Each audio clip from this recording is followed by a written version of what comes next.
will see that the gap between us is even greater than you can imagine.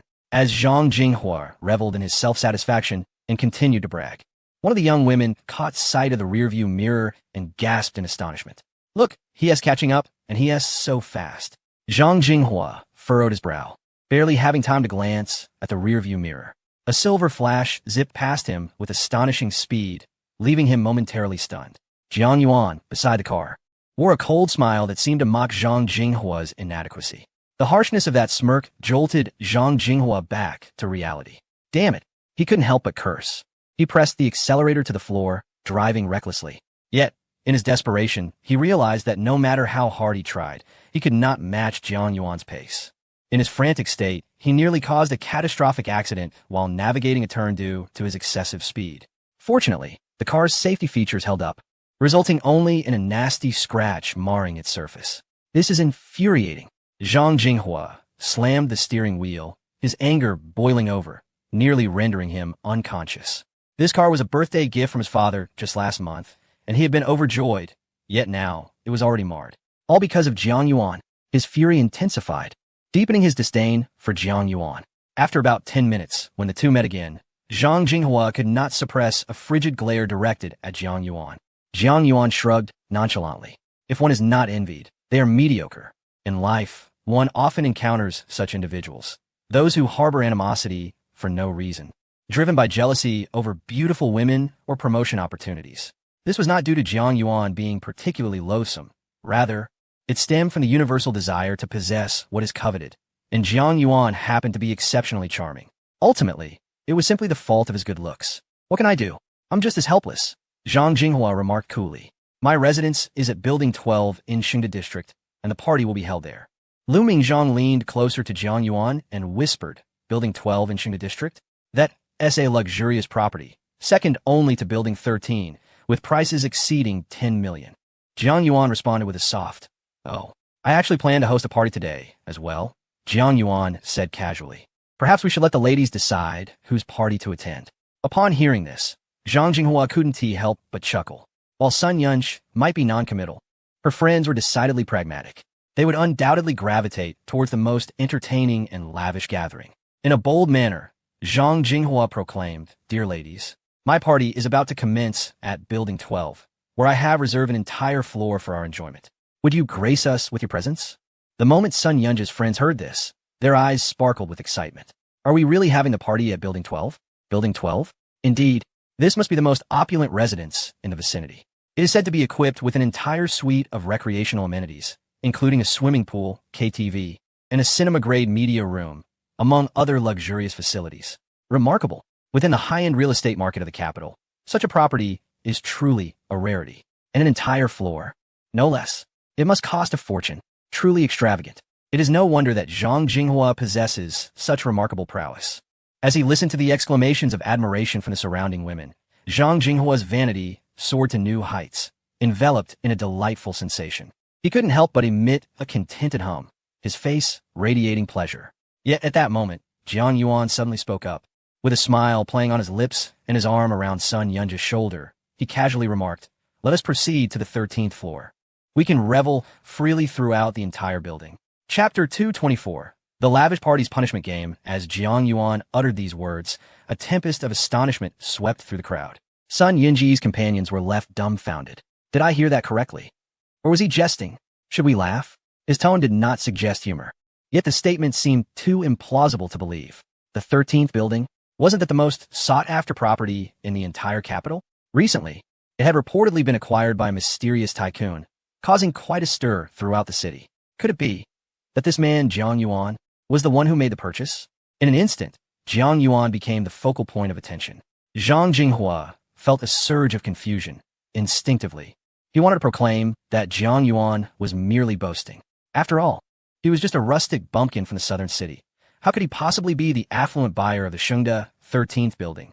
Yet before he could voice his thoughts, Yao Wenwen emerged from the 13th building, having arrived in accordance with Jiang Yuan's instructions to prepare and arrange the venue. Jiang Yuan smiled with satisfaction. He then clapped his hands. Instantly, the entire 13th building was ablaze with light, resembling a treasure trove brimming with countless riches, shrouded in an air of mystery. Ladies, if you wish to attend my party, Please feel free to join, Jiang Yuan welcomed with a smile, extending his arms as he strode towards the opulent 13th building. Sun Yunji smiled gently, following closely beside Jiang Yuan as they entered together. Zhang Jinghua watched the young ladies with a look of trepidation, while they exchanged awkward smiles. Originally, they were tasked with assisting Zhang Jinghua, so now faced with a choice. It was only natural that they would opt for reason. Without hesitation, they stepped into Jiang Yuan's 13th building, leaving Zhang Jinghua alone in a whirlwind of confusion. Would his meticulously planned party truly unfold without any guests? How disheartening. After a moment of contemplation, he gritted his teeth and resolved to join Jiang Yuan's celebration. Although Zhang Jinghua felt a pang of resentment, he believed that he could still turn the tide. I haven't lost. Yet just as he prepared to step forward, Yao Wenwen blocked his path. I'm sorry, but our party does not welcome you. Do take care, she stated coldly. Furious, Zhang Jinghua retorted. Do you even know who I am? How dare you speak to me this way? Countless people would be thrilled to have me. Yao Wenwen, hands on her hips, responded with undeniable authority, of course. I know exactly who you are. You are nothing but a pompous fool. After her bold declaration, she swayed her hips and emphatically slammed the door shut behind her. Zhang Jinghua was left in disbelief, nearly on the verge of tears. Just wait. This isn't over. With a heavy heart, he could only mutter a fierce retort before departing in defeat. His demeanor resembled that of a bullied schoolboy, vowing to seek out a teacher for reprisal. Meanwhile, after the unwelcome Zhang Jinghua was dismissed, Jiang Yuan commenced a grand celebration with a host of young women. Amidst the effervescent champagne and the scattered cream cakes, the entire gathering unfolded with exuberance. With a mischievous grin, Yao Wenwen leaned close to Jiang Yuan's ear and whispered, Boss, I have something special prepared just for you that will surely delight. Jiang Yuan glanced at her in surprise and inquired, What is it? He had an inkling that this whimsical woman could introduce him to some novel experiences. Yao Wenwen slyly produced a large wheel, adorned with various punishments. Jiang Yuan, even as an experienced player, felt his cheeks flush upon casting a glance at it. Yao Wenwen then proclaimed with enthusiasm, Ladies, how about we engage in a little game? It's a punishment wheel. There is a one chance of winning a substantial reward, but if luck isn't on your side, you'll have to face a punishment. The atmosphere shifted, and the women present were instantly animated, clamoring to discover what the grand reward might be. Jiang Yuan replied, I can grant you one request. His composure and grace imbued his words with a charming nonchalance. The women's eyes sparkled with excitement. Any request? Does that include making you our boyfriend? You must not go back on your word. They gazed at Jiang Yuan with predatory enthusiasm, as if they were ready to devour him whole. After all, his striking allure was akin to a prime cut of M9 Wagyu beef, constantly coveted by women. Moreover, Jiang Yuan had already showcased his remarkable prowess, owning an entire building in the most sought-after real estate in the capital. Undoubtedly, he was a treasure, a coveted catch. Jiang Yuan responded, You only have a one chance of winning. Yet the women, having lost all sense of reason, eagerly expressed their desire to participate. Even Sun Yunj found herself smiling, intrigued by the game. Yao Qianqian, however, tugged at her sister anxiously, asking, Sister, will you join too? Of course. Yao Wenwen straightened her back confidently. If I lose, it's no loss. If I win, it's a huge gain. Her assertive declaration left Yao Qianqian both amused and exasperated. No loss. Really? Yao Qianqian cast a discreet glance at Jiang Yuan, whose striking features and charismatic presence were undeniable. Well, perhaps it's not a loss. With a slight blush on her cheeks, she too raised her hand to join the game, and thus, the punishment wheel game commenced. Yet the women were hesitant, exchanging nervous glances, unwilling to be the first to take the plunge. Observing their reluctance, Yao Wenwen confidently declared, Since no one dares to compete, I shall go first. She approached the wheel and gave it a vigorous spin.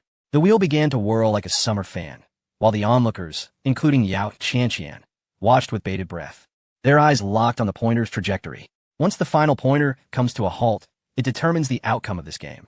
As the wheel gradually decelerates, the position of the pointer is but a hair's breadth away from the one reward zone. Yet, a minor deviation can lead to a significant misfortune. Ultimately, the pointer lands in the penalty zone. Push-up penalty. Please select a partner of the opposite sex to assist you in completing 50 push-ups. Jiang Yuan touched his nose, realizing that he was the only male present. Yao Wenwen, somewhat speechless, lamented how she had been so close to securing the one reward. However, given the current circumstances, she had no choice but to accept the penalty. Boss, I am about to do push-ups, Yao Wenwen said, her cheeks flushing with embarrassment. Please lend me a hand. Chapter 225, Truth or Dare. Upon hearing her words, Jiang Yuan naturally took a yoga mat and lay down flat. Yao Wenwen's cheeks flushed crimson as she assumed the position for push-ups. Jiang Yuan assisted her in securing her limbs while he reclined comfortably, quietly admiring her performance. Boss, close your eyes, Yao Wenwen exclaimed, her lovely face aflame. No peeking, Jiang Yuan chuckled, fully understanding her feelings. The proximity between them was somewhat overwhelming. If her push-up form faltered even slightly, it could lead to an embarrassing moment. Thus, he opted to squint his eyes into mere slits. I've closed them, Jiang Yuan affirmed. You may begin. Yao Wenwen felt her heart racing, the distance between them tantalizingly close. Even a slight shift allowed her to feel Jiang Yuan's warm breath. Yet, under such circumstances, she was tasked with completing 50 push-ups. After all, she was still a young maiden. This push-up position felt rather improper. However, she found herself trapped, having already promised to perform in front of so many witnesses. 1, 2, 3, 11, 12. The girls around counted together, keeping track of Yao Wenwen's push-up tally. Initially, she maintained a confident rhythm, executing the movements with precision and grace. Yet, despite her commendable stamina, being a girl, she began to falter after around 15 repetitions. An inadvertent misstep caused her calf to brush against Jiang Yuan's leg. Jiang Yuan discreetly opened his eyes, a smile gracing his lips. Keep it up. Yao Wenwen's face turned an even deeper shade of red as she hurriedly urged, close your eyes. The proximity was palpable, and Jiang Yuan could feel the warmth radiating from her, intensifying due to the exertion of the push-ups. With a playful grin, Jiang Yuan replied, all right, but you must push through. There is still a long way to go. Yao Wenwen's heart raced with a mix of embarrassment and anxiety, regretting her impulsive decision to initiate this game of chance. It felt akin to lifting a stone only to drop it on her own foot. Despite her usual boldness and carefree demeanor, she felt vulnerable and bashful in Jiang Yuan's presence, as if he had uncovered her Achilles heel. 31, 32, 33, 37, 38. Yao Wenwen's strength waned, and her form became increasingly unsteady. Her limbs brushed against Jiang Yuan's with increasing frequency, much to his delight. Eventually, as she reached 42 push-ups, exhaustion overcame her, and she inadvertently collapsed into Jiang Yuan's arms. Flushed with embarrassment from being caught in such a compromising position, Yao Wenwen's face was a vivid shade of crimson.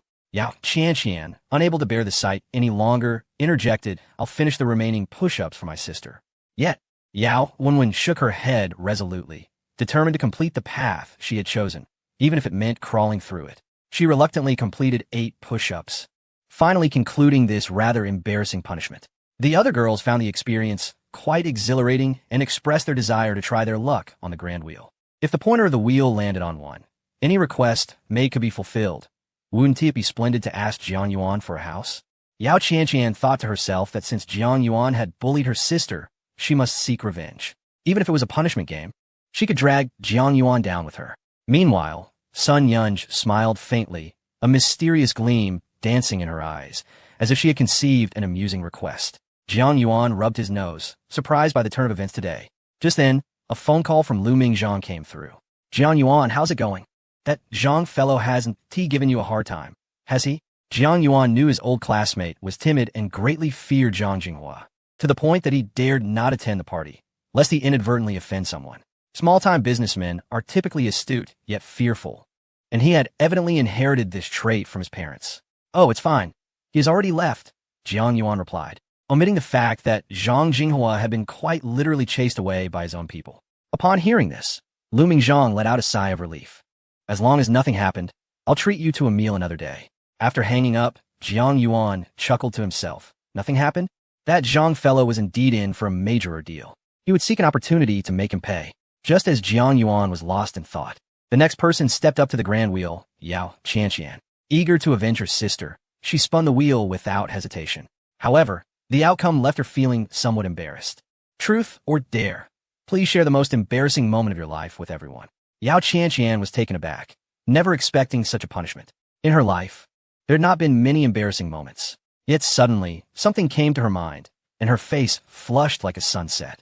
She hesitated about whether to share, but ultimately, under the crowd's urging, she began to speak slowly. Once during high school, I didn't perform well on an exam and was called into the office by the homeroom teacher for a private lecture.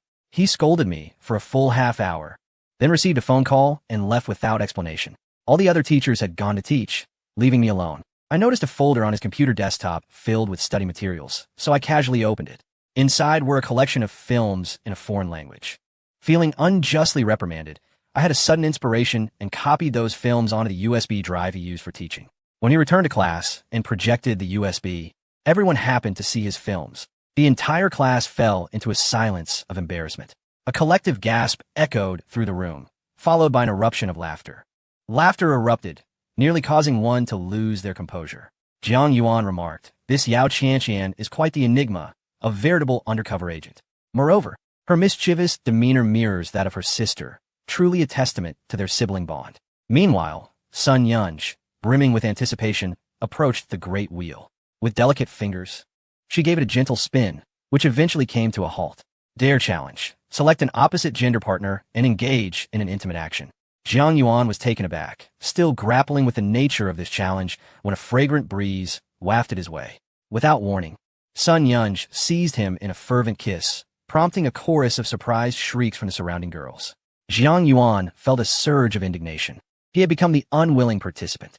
Yet, just as he prepared to retaliate, Sun Yunj released him, casting a teasing glance and remarking, "Not bad at all."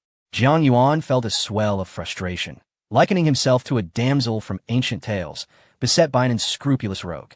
Sun Yunj then leaned in close, whispering into his ear, "This was my first kiss, you know." Her voice sent shivers down his spine, igniting an undeniable thrill within him. Yet he found it hard to believe that this could truly be Sun Yunj's inaugural kiss. Chapter 226. The Zhang family visits the patent office. Jiang Yuan rubbed his nose, feeling that he had indulged a bit too much today. However, unbeknownst to him, the circles in the capital were rife with various forms of entertainment. And what had transpired was merely light-hearted mischief. The young ladies accompanying Miss Sun Yungu were all social butterflies, and thus were not particularly affected by the events.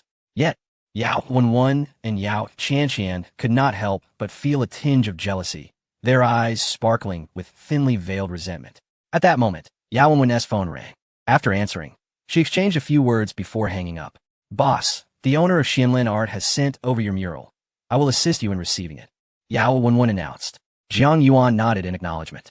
Approximately 5 minutes later, a breathtaking mural in the national style was brought in, depicting over 70 vivid scenes of everyday life. The craftsmanship was exquisite, a true marvel of artistry. As soon as it was unveiled, all the young women present could not help but exclaim in genuine admiration. "What a beautiful mural! It appears as if nature itself has crafted it. I have never encountered such a lifelike piece before." One remarked, "I have seen works of this caliber in national museums abroad, yet this treasure is likely beyond monetary evaluation. If it were to be auctioned, it would surely fetch no less than 100 million. Such a precious item." Yao Wenwen carefully directed the movers, urging them to handle the mural gently, ensuring no actions that might risk damage were taken. Just then, her phone rang again. Jiang Yuan furrowed his brow, wondering why there were so many calls. Upon answering, Yao Wenwen's expression turned tense. "Boss, the patent office has informed me that there is a matter of utmost importance. They wish for you to come in person." Jiang Yuan felt a flicker of annoyance. Had he not already communicated his intention to visit at a later time? Yao Wenwen reassured him, "Boss, the matter is significant. It would be prudent for you to address the situation at the patent office. I believe they would not disturb you unless it were truly urgent." Jiang Yuan pondered briefly, suddenly recalling an important detail that had slipped his mind. During his last lottery, he had won a design for a battery, but had forgotten to apply for the patent. After a moment's consideration, he resolved that it would be wise to secure the patent as a precaution. In a world abundant with talent, he mused, should he delay, a genius might seize the opportunity and file the patent before him, leaving him in despair. "Very well, I shall visit the patent office," Jiang Yuan stated calmly. "I will return shortly." After giving a few brief instructions, he descended the stairs. Indeed, the familiar black sedan soon came into view once more. Zhang, with an expression of profound apology, yet maintaining a respectful demeanor, said, "I apologize for disturbing you, but we have some matters regarding the review of your patent that we wish to confirm." Jiang Yuan nodded, his countenance composed as he entered the vehicle. Meanwhile, Sun Yun had descended the stairs, observing from a distance as the black sedan bearing Jiang Yuan departed into the horizon. A subtle smile graced her lips, hinting at her intrigue. An extravagant high-end mural? A luxury vehicle belonging to the patent office? Jiang Yuan is indeed a fascinating individual. The influence and status of those at the patent office are considerable, backed by some of the most formidable powers in the capital. Perhaps there are secrets surrounding Jiang Yuan that remain unknown to me. Upon his arrival at the patent office, Jiang Yuan chanced upon Zhao Zixing, who was busily ingratiating himself with Zhao Jing. I bought you the latest handbag, and there's a newly released film tonight. Shall we go together? After the movie, we can enjoy a meal. I know a restaurant that offers exceptional value, delicious and affordable. Jiang Yuan couldn't help but chuckle inwardly. What would follow a meal? Would he then suggest that it was too late to return home, and instead find a place to rest? Zhang's expression soured as he reprimanded. What are you doing in broad daylight? What is your name? Zhao Zixing trembled, his face pale as fear gripped him, trembling like a leaf. Caught in the act of slacking off at work, he sensed disaster looming. Zhao Jing, seemingly finding a lifeline, had long been exasperated by this sycophant. Upon turning to see Jiang Yuan, her face lit up as she exclaimed, "It's you again. What a coincidence." Jiang Yuan courteously nodded and offered a smile, neither aloof nor overly familiar. Zhang, resembling a strict teacher chastising a mischievous student, pulled Zhao Zixing aside for a stern lecture. Blushing, Zhao Jing inquired, "You're here on official business, right? Is there anything I can assist you with?" Jiang Yuan responded with a slight smile. "Yes. Please take me to the upper levels of the patent office. I need to meet with some of the executives there." Zhao Jing, still puzzled, acquiesced cheerfully, enchanted by Jiang Yuan's request. However, upon entering the exclusive high-level building of the patent office, Jiang Yuan discovered several individuals had already arrived. It was rumored that the Zhang family had invested a staggering sum of billions over 7 years, finally yielding results with a groundbreaking new energy source set to debut. A new energy source? This could revolutionize technology. Previously, our mobile devices barely lasted a day, and electric vehicles required frequent recharging. But perhaps these issues could soon experience tremendous improvement. The Zhang family is indeed extravagant. No other family dares to burn money like this. Investing for 7 years with a total expenditure rumored to far exceed billions. A truly audacious display. Upon hearing the conversations of those around him, Jiang Yuan immediately discerned their identities. It turned out that these individuals were coincidentally also present to apply for patents, and their applications were regarded with considerable significance, having garnered the attention of senior officials who facilitated a priority channel for them. Most crucially, these individuals hailed from Zhangjia. Chapter 227. The patent office's heightened attention. Jiang Yuan's expression was somewhat peculiar. He found himself quite serendipitously intertwined with the Zhang family. Prior to his arrival here, the affairs of Yiran had already implicated them. Yiran's father had suffered retribution from a significant figure within the Zhang family due to a youthful entanglement. Upon his initial visit, he fortuitously encountered Zhang Ximei at Xianlin and later came across Zhang Jinghua at Shiweiju. Was the patriarch of the Zhang family an exceptionally vigorous individual? Despite his advanced age, he seemed far from impoverished, managing to expand his lineage abundantly. Jiang Yuan mused rather irreverently. As Jiang Yuan speculated about the capabilities of the Zhang patriarch, a cadre of impeccably dressed security personnel emerged from the patent office's building. They were escorting a young man who was surrounded as if he were the center of the universe, exuding an air that forbade any external affront. The young man possessed an unremarkable appearance, the kind that could be mistaken for several ordinary individuals with a mere toss of a brick from a pedestrian bridge. In comparison to Jiang Yuan, who was strikingly handsome, or the tall, poised security personnel surrounding him, he paled significantly. Yet, Jiang Yuan found himself instinctively drawn to the young man, locking his gaze upon him.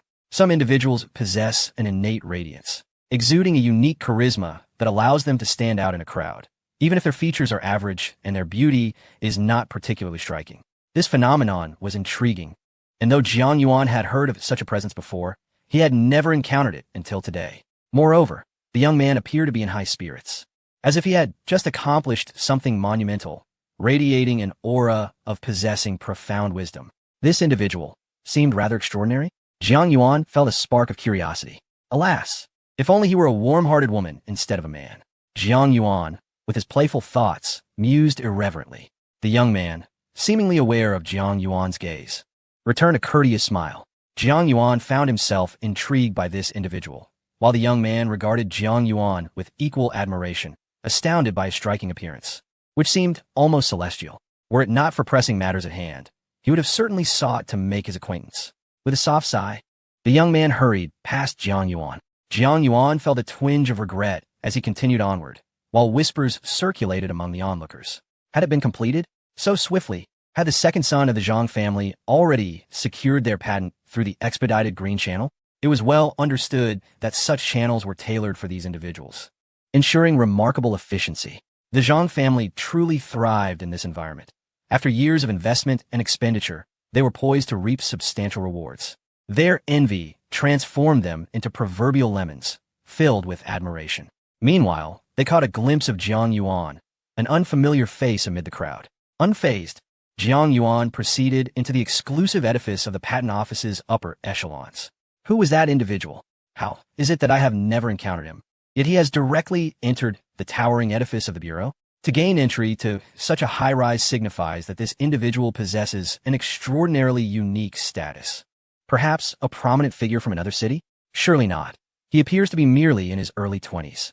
It is more plausible that he is a secretary or a relative of some influential person. Their curiosity about Jiang Yuan's identity was piqued. Upon entering the building, Jiang Yuan was promptly greeted by a long-awaited guide.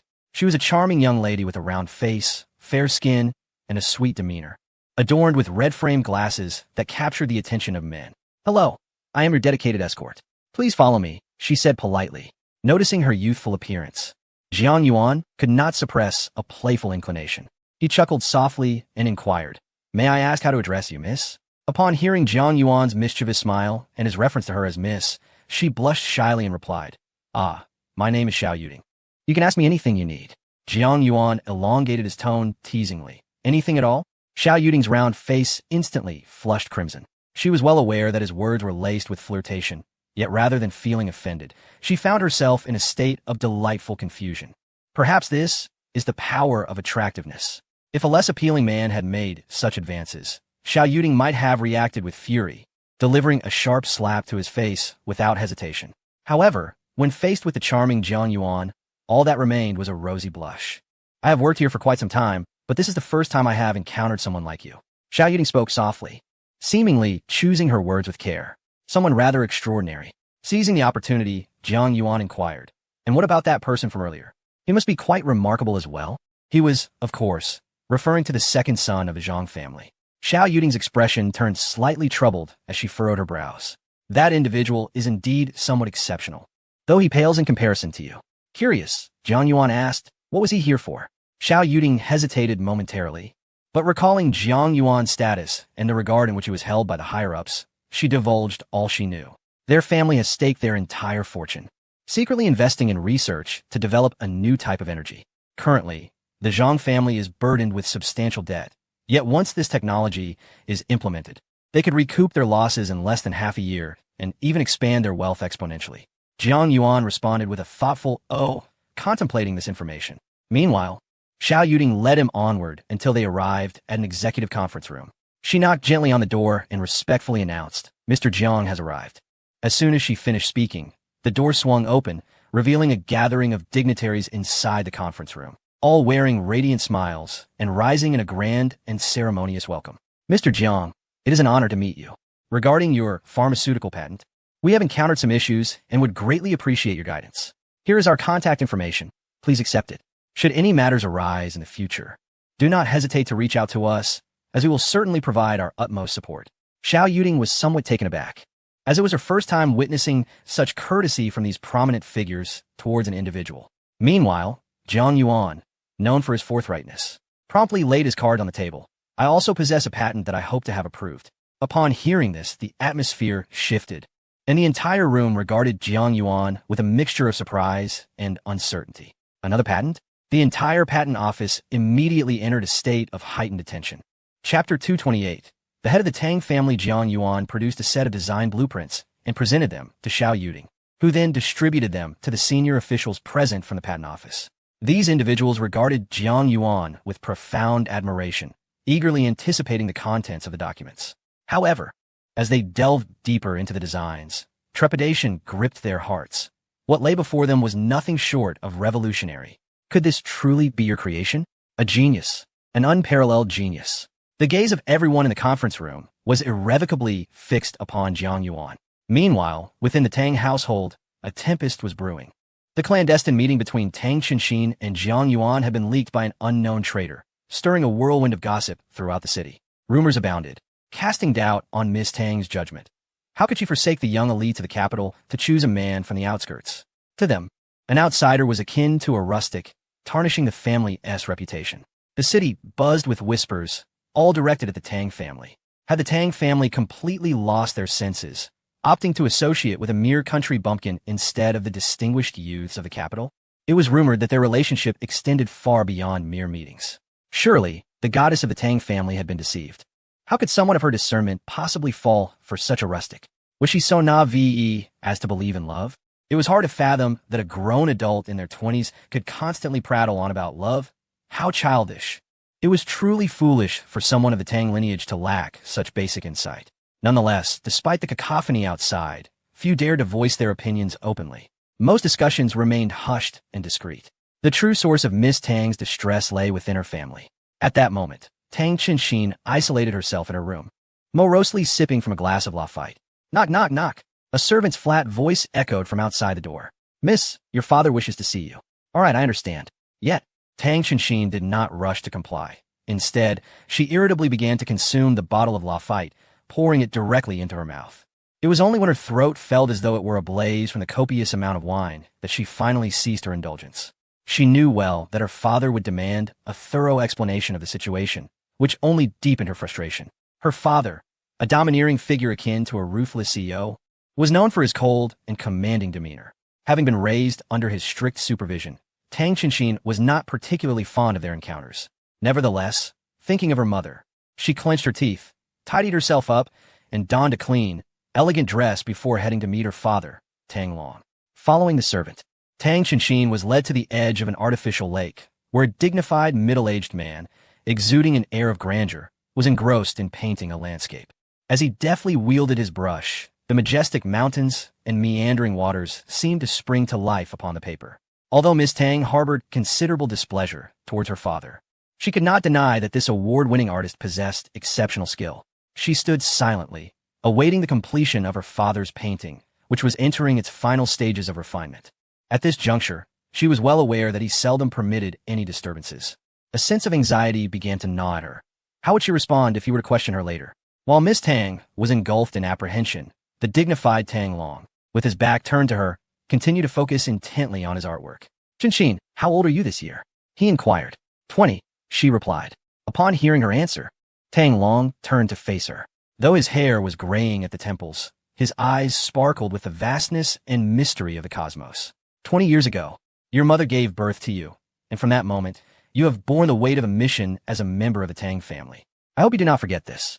At the mention of her mother, a pang of anguish pierced through Qinxin, and a flicker of resentment surfaced in her gaze. Unfazed, Tang Long coldly asked, "What do you think of my painting?" As he spoke, he presented the freshly completed landscape to her. Objectively, Qinxin had to concede the painting's high caliber. Even the renowned painter Li Shiqian could hardly match its excellence. Yet, recalling her mother, she stubbornly refrained from offering praise. Tang Long appeared indifferent, seemingly unconcerned about whether his daughter acknowledged his talent.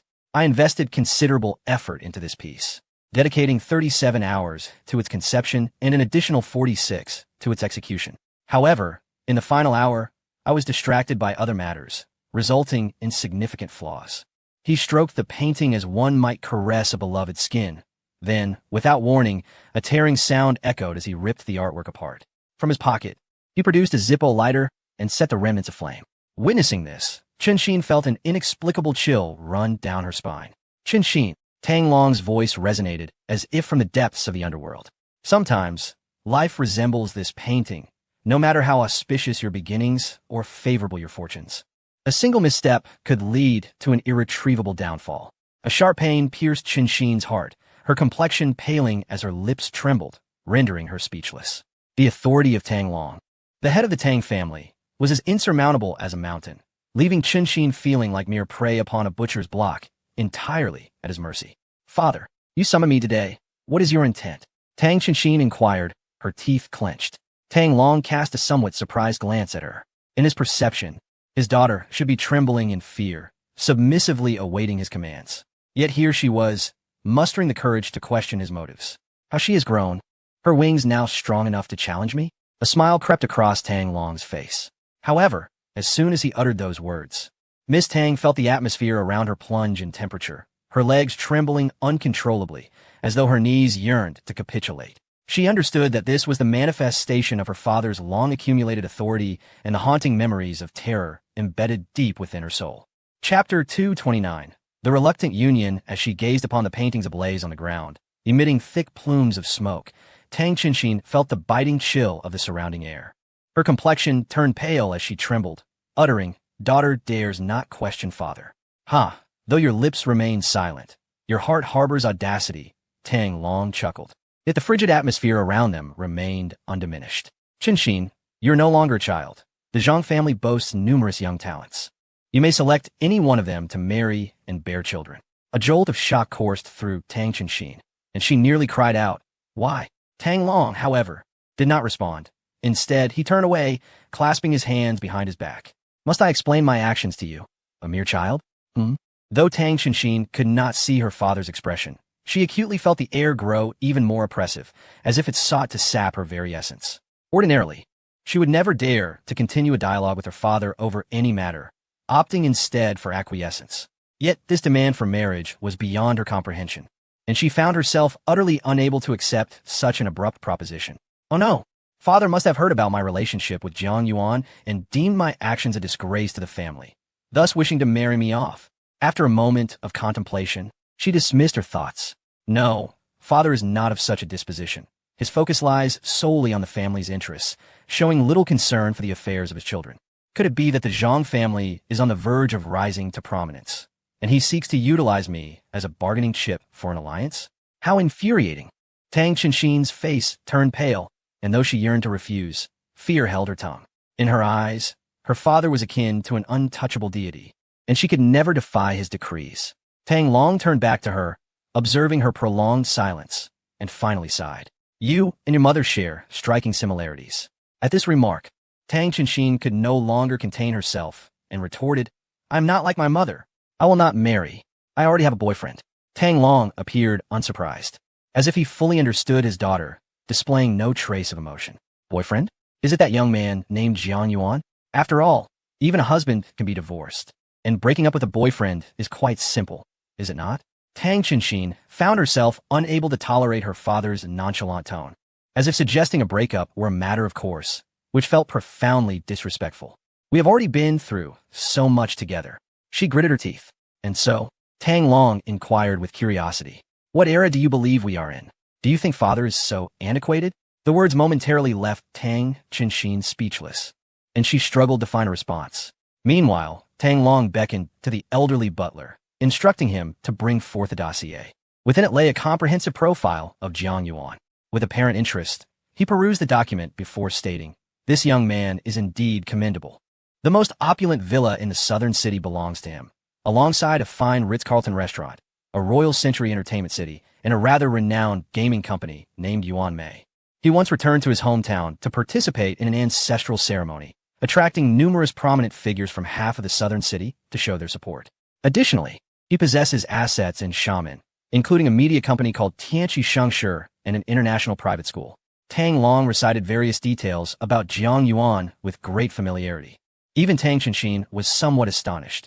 Her understanding of Jiang Yuan paled in comparison to the wealth of information laid out before her. However, Tang Long's tone shifted, becoming somewhat indifferent. Among his peers, he truly stood out. Yet, dear Qinshin, his accomplishments, when juxtaposed with the Zhang family's century-long legacy, are but a mere drop in the ocean. Tang Qinshin's face flushed with indignation as she struggled to defend Jiang Yuan, but Tang Long gestured for her to remain silent. "I am aware you have already called to invite him to the centenary celebration," he stated, his smile gradually fading, his expression turning impassive. "Rest assured, I will personally discuss your matters with him on that day." A chill ran down Tang Qinshin's spine as she realized her father's intentions. If Jiang Yuan agreed, it would be well and good. If he did not, her father would likely coerce him into compliance. Thus, this celebration would be nothing short of a perilous trap for Jiang Yuan. After a moment of hesitation, she ultimately dialed Jiang Yuan's number. At that moment, Jiang Yuan was at the patent office, feeling the weight of everyone's gaze upon him. However, when his phone rang, he seized the opportunity to excuse himself and answer the call. Jiang Yuan. About the celebration, perhaps you should not come, Tang Qianxin stammered. What is happening? Tell me everything, he urged, sensing a tone of despair in her voice. Jiang Yuan was no fool. He perceived that something was amiss, and her request for him to stay away from the celebration was likely an attempt to shield him from danger. It will be dangerous for you. You have no idea what my father is like. He is terrifying. Tang Qianxin's voice quivered with suppressed sobs. Hearing her distress, Jiang Yuan felt a pang of sympathy, yet his mind remained remarkably composed. Why would your father wish me harm? Is it because he disapproves of us? Jiang Yuan reasoned. Ever since their intimate encounter in the wine cellar, he had regarded Miss Tang as his own. If her father dared to mistreat her, he felt compelled to seek justice. Tang Qianxin, her voice choked with emotion, revealed her father's intentions to arrange a marriage between her and the Zhang family. Upon hearing this, an uncontainable anger ignited within Jiang Yuan. What era were they living in, where daughters were still treated as bargaining chips for familial alliances? It was utterly despicable. Moreover, the thought that my beloved woman might have to endure such indignities is unbearable. If I were truly powerless, I could only helplessly witness her wed another man. The root of all this misfortune is undoubtedly Tang. Long Jiang Yuan replied with calm assurance. Rest assured, you will not marry someone against your will. I will provide you with a resolution. A warmth enveloped Tang Qianxin's heart. The earlier confrontation with her father still left her uneasy, as remnants of chilling dread lingered around her. However, Jiang Yuan's confident response was akin to a timely relief amidst adversity, instilling her with a sense of security. Will you come that day? Tang Qianxin inquired hesitantly, her heart torn. She was apprehensive that Jiang Yuan might face her father's antagonism or even harsh threats upon his arrival. Yet, she was equally reluctant to see him absent, as she would then have no choice but to marry another. Of course, Jiang Yuan affirmed with unwavering certainty. I will definitely be there on that day. Tang Qianxin felt a slight easing of her anxiety as she replied, I believe in you. Chapter 230. The birthday celebration of the Tang family. The day of the Tang family's birthday celebration soon arrived. Naturally, the Tang family of the capital commanded a significant presence, choosing a bespoke seaside hot spring resort for the occasion. A lengthy banquet was laid out by the shore, inviting prominent figures from the capital to enjoy the sea breeze and indulge in Western cuisine, creating an atmosphere of utmost comfort. Tang Qianxin donned a red evening gown with off-shoulder design, accentuating her slender and curvaceous figure. Her beauty captivated every guest, leaving them momentarily entranced, whispering praises of her unparalleled elegance and striking allure. However, beneath her calm and poised exterior, she was fraught with anxiety. Jiang Yuan, if you do not come, I shall be compelled to marry another. Yet if you do arrive, misfortune may surely follow. What am I to do? Tang Qianxin's heart was a tumult of conflicting emotions. Just as she was lost in thought, she felt a gentle and warm touch upon her shoulder. Turning, she discovered her frail cousin, Tang Xiaoyi, who bore a resemblance to her, albeit with a more delicate frame due to years of illness. Her complexion lacked the vibrant health of Tang Qianxin, yet this pallor lent her an endearing, fragile quality. Tang Xiaoyi smiled softly at her. Concerned, Tang Qianxin replied, Xiaoyi, your health has only just begun to improve. You should sit and rest. Tang Xiaoyi shook her head, smiling as she said, I am fine. I wish to personally greet Brother Jiang, the one who introduced me to the doctor, and thank him in person. Tang Qianxin smiled wryly, knowing that Brother Jiang referred to Jiang Yuan. Since the private party, Jiang Yuan had provided Tang Qianxin with Master Chen's contact information. Master Chen held Jiang Yuan in high regard and was more than willing to assist him.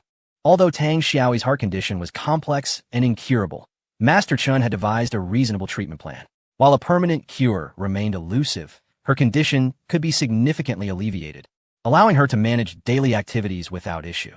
Tang Xiaoyi was profoundly grateful to Jiang Yuan for this. Having recently begun her treatment, she was now able to walk temporarily and attend the birthday celebration.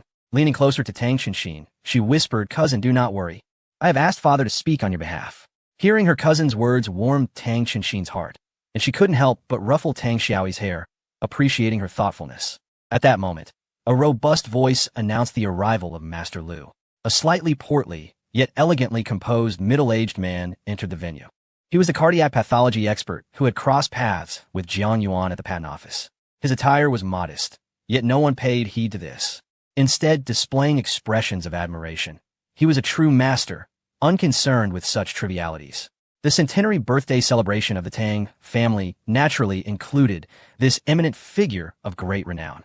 Tang Qinshin's eyes sparkled as she grasped her cousin's hand and approached Master Lu. "I have long admired your esteemed reputation, Master Lu," Tang Qinshin said politely. "My cousin has had persistent heart issues. Although she has shown significant improvement recently, it remains unresolved. Could you possibly assist us?" Master Lu chuckled heartily at her words. "Had you come to me a week ago, I might have had to shake my head in dismay. But as for now, it is no longer an issue." Tang Qinshin found it hard to believe that a condition even Master Chun could not cure was deemed solvable by Master Lu. Master Lu's expression brightened as he mentioned this matter, saying, "This is largely thanks to a young man named Jiang. You may rest assured." He was, of course, referring to Jiang Yuan. On that day at the patent office, Jiang Yuan's patent had been approved by him.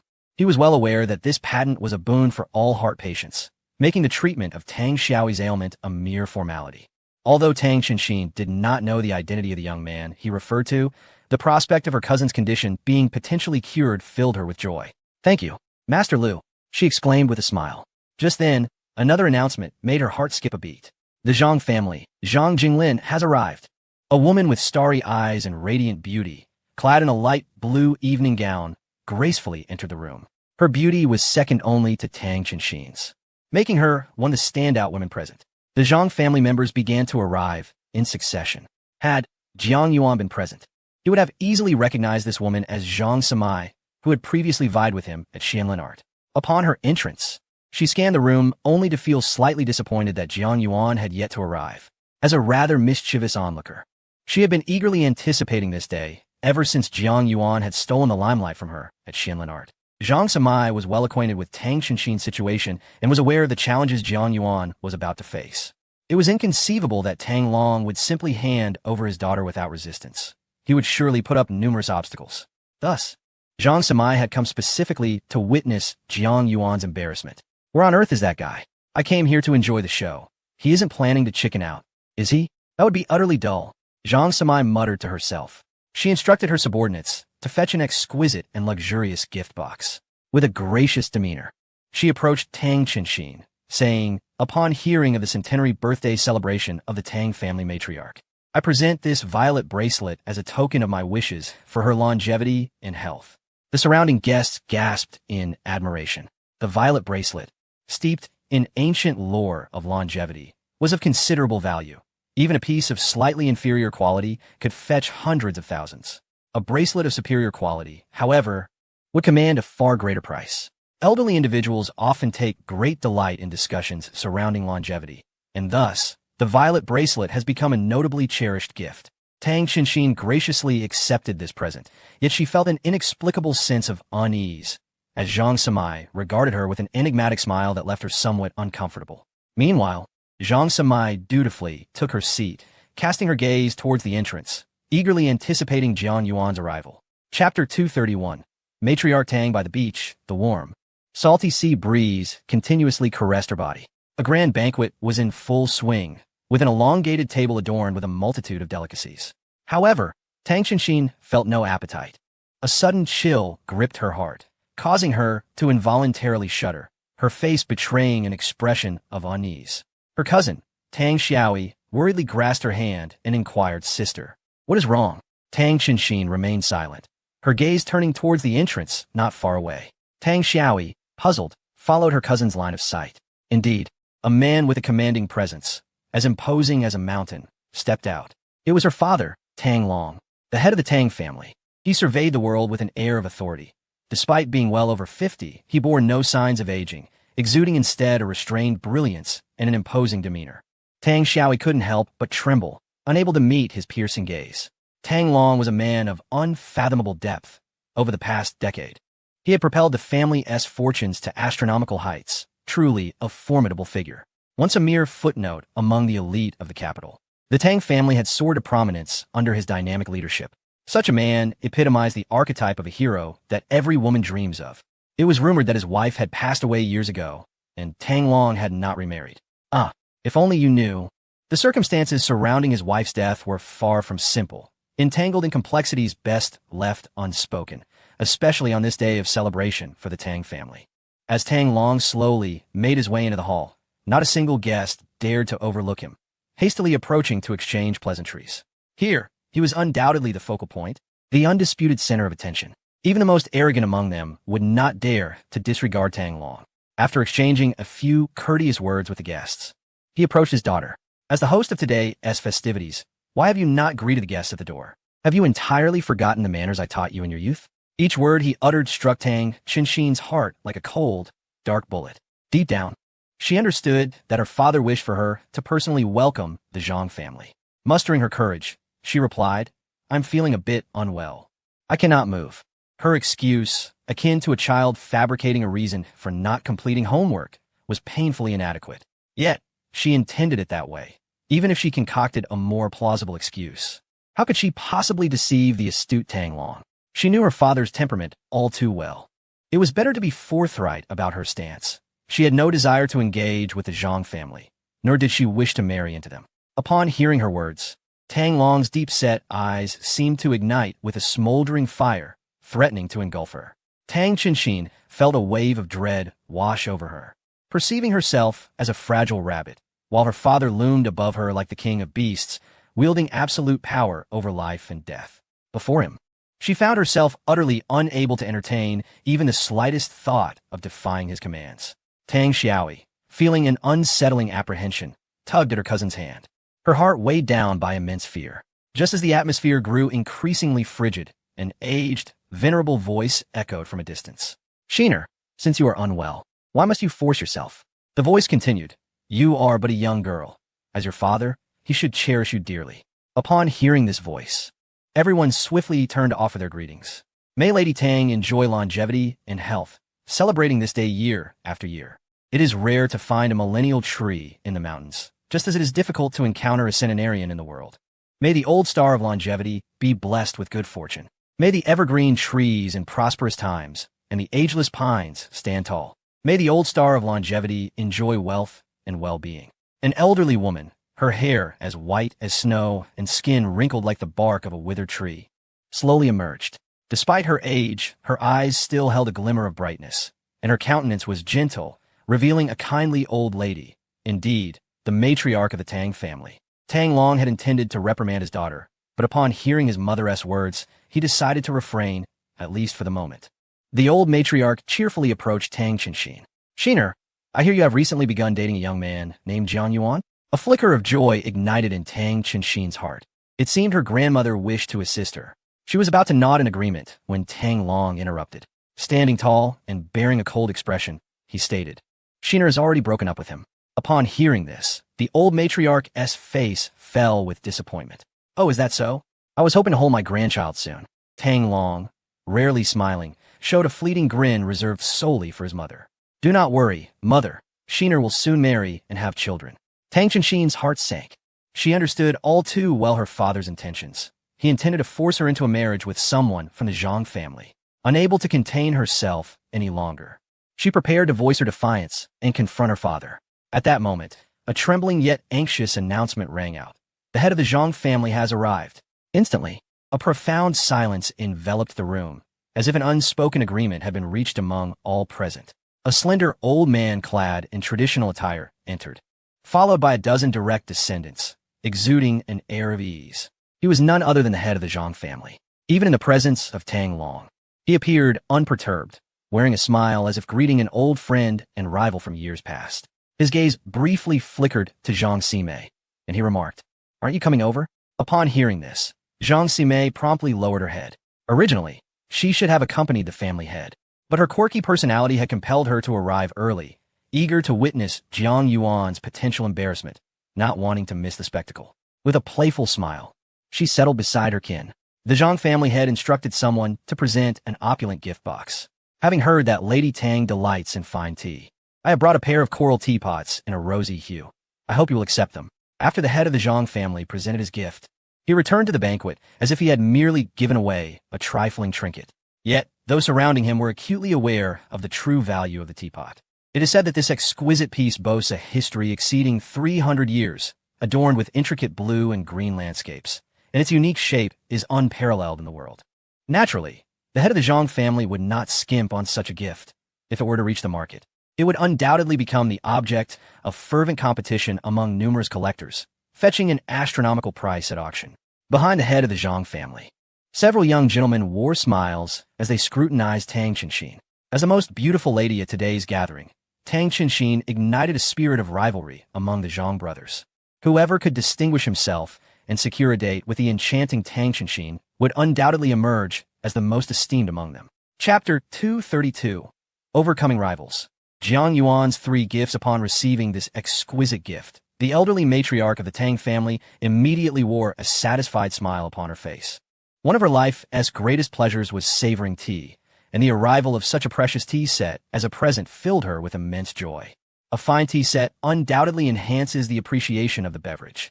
How could such a rare treasure be so generously bestowed? This tea set must be a priceless heirloom, capable of being passed down through generations. How could the head of the Zhang family possibly be stingy with such a magnificent gift? Yet, the offering of such a valuable present surely harbors ulterior motives. Ulterior motives? Indeed, it has been said that the Zhang and Tang families have been increasingly frequenting each other as company of late, likely forming an alliance. And thus this gift serves as a bargaining chip. The capital has been rather tumultuous recently, and it seems that significant events are on the horizon, compelling both families to unite in response. As everyone speculated and whispered about the Zhang family's gift, Master Lu suddenly approached, carrying a gift box. Upon seeing Master Lu, those around him instantly displayed utmost reverence. He is a true master, having rendered immense assistance to the medical field of the Dragon Nation. A figure of unparalleled merit deserving of heartfelt respect from all. Even Tang Long could not help but present the highest honors, for Master Lu's status is extraordinary. Any slight against him would surely tarnish their reputation. Tang Long's gaze fell upon the gift in Master Lu's hands. A gift? Hadn't he already presented one prior to his arrival? Tang Long sensed something amiss in his heart. What exactly was Master Lu attempting to convey? Master Lu smiled and said, "I have been entrusted with a gift for you, esteemed matriarch. Please accept it with grace." The elderly matriarch felt a surge of delight. It was indeed an honor to receive a personal gift from the illustrious Master Lu, the benevolent figure dedicated to serving the country and its people. Who could the individual be that commissioned this gift, and what manner of nobility did they possess? The guests present couldn't help but become intrigued by the identity of this benefactor. What would this gift be? The matriarch inquired, a hint of confusion in her tone. "I'm unsure myself," Master Lu replied. "The person who entrusted me with this gift only instructed me to have you open it personally." Upon hearing this, the matriarch beckoned her granddaughter, Tang Qinshin, to unveil the contents of the gift box. With her delicate hands, Tang Qinshin expertly opened the box, revealing the true nature of the gift within. Upon seeing the gift, her eyes sparkled with astonishment as she instinctively covered her mouth in surprise. It was unmistakably a teapot, yet it was crafted from an innumerable array of diamonds, eliciting sheer awe at first glance. The matriarch was momentarily stunned. Upon beholding this treasure, she immediately cast aside the teapot gifted by the Zhang family. Tang Xiaoyi swallowed hard and whispered, "Sister, what kind of treasure is this? It appears extraordinarily precious." Tang Qinshin leaned in to whisper an explanation, while the surrounding guests wore expressions of sheer shock. Could it be that this teapot is the one ranked as the most expensive in the Guinness World Records? If it is not a counterfeit, it must be the esteemed Egoist teapot. However, I highly doubt anyone would be foolish enough to present the Tang family with a replica. Is this truly the extraordinary teapot said to possess 638 D and E grade diamonds, 386 rubies, and a magnificent 67-carat ruby? 30 years ago, this teapot was designed by a billionaire from abroad and crafted under the meticulous supervision of a fashion mogul, instantly capturing the attention of the world upon its completion. It stands as one of the exceedingly rare, globally recognized symbols of ultimate luxury. Who could possibly be the benefactor? Tang Long furrowed his brow, sensing that the situation was far from simple. Such a pinnacle treasure could not have been entrusted to Master Lu without ulterior motives. He turned to Master Lu, seeking some indication on his face. Yet, to his surprise, even Master Lu wore an expression of astonishment, as if he were seeing this treasure for the first time. Stepping forward, Tang Long maintained a polite smile, though his tone grew more earnest and solemn. "Master Lu, may I inquire as to who commissioned you to present this gift? Such a supreme offering is not something we can accept lightly. I implore you to be forthcoming, so we may understand the situation." The formidable aura of the Tang family patriarch surged forth, his inquiry imbued with gravity. However, Master Lu merely shook his head with a smile. I am merely the messenger of this gift. The person who commissioned me specifically instructed that their identity must remain undisclosed.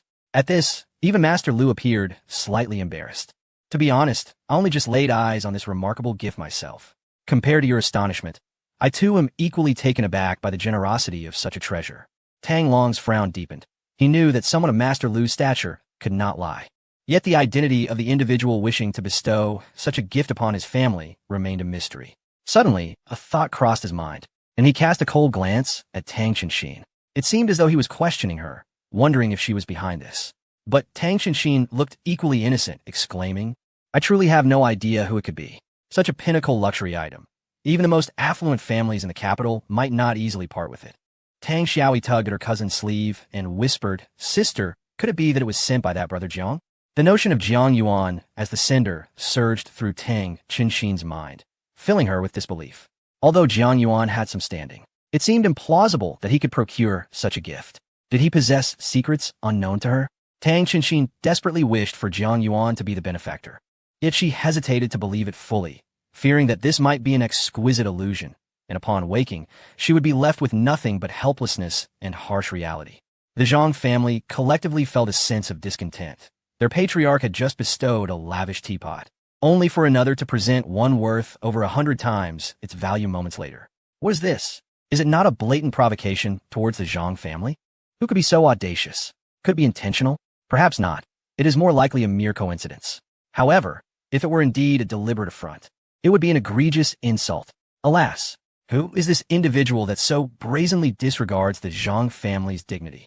Chapter 233. The Arrival of the Sun and Lin Families.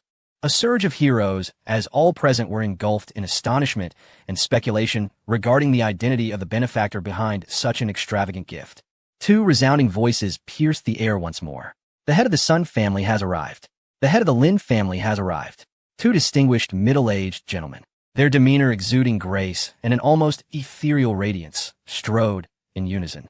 It was well known that the Sun and Lin families had forged a close alliance years prior, marked by numerous familial ties through marriage. Their camaraderie was evident as they arrived together to celebrate the occasion, accompanied by their respective younger kin.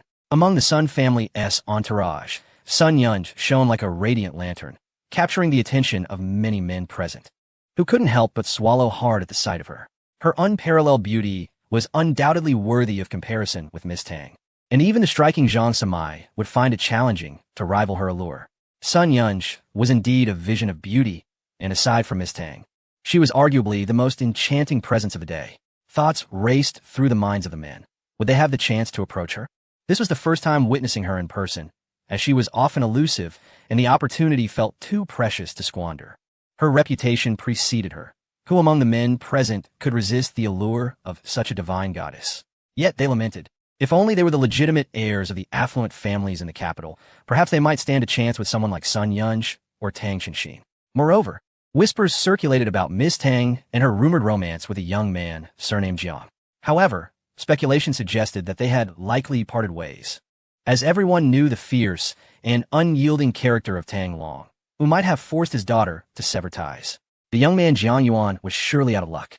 Alas, he may be out of the running, but so were they. The longing was palpable, for such breathtaking goddesses were within sight, yet forever beyond reach. The onlookers, driven by envy, wished they could embody the ideal man, to seek a moment of intimacy, perhaps even exchange contact information, and commence a romantic affair with these ethereal beings. Yet, the chasm between dreams and reality was stark. They understood that women like Sun Yunj and Tang Qianxin were often merely pawns in the grand scheme of familial alliances, rarely afforded the luxury of choosing their own paths in love.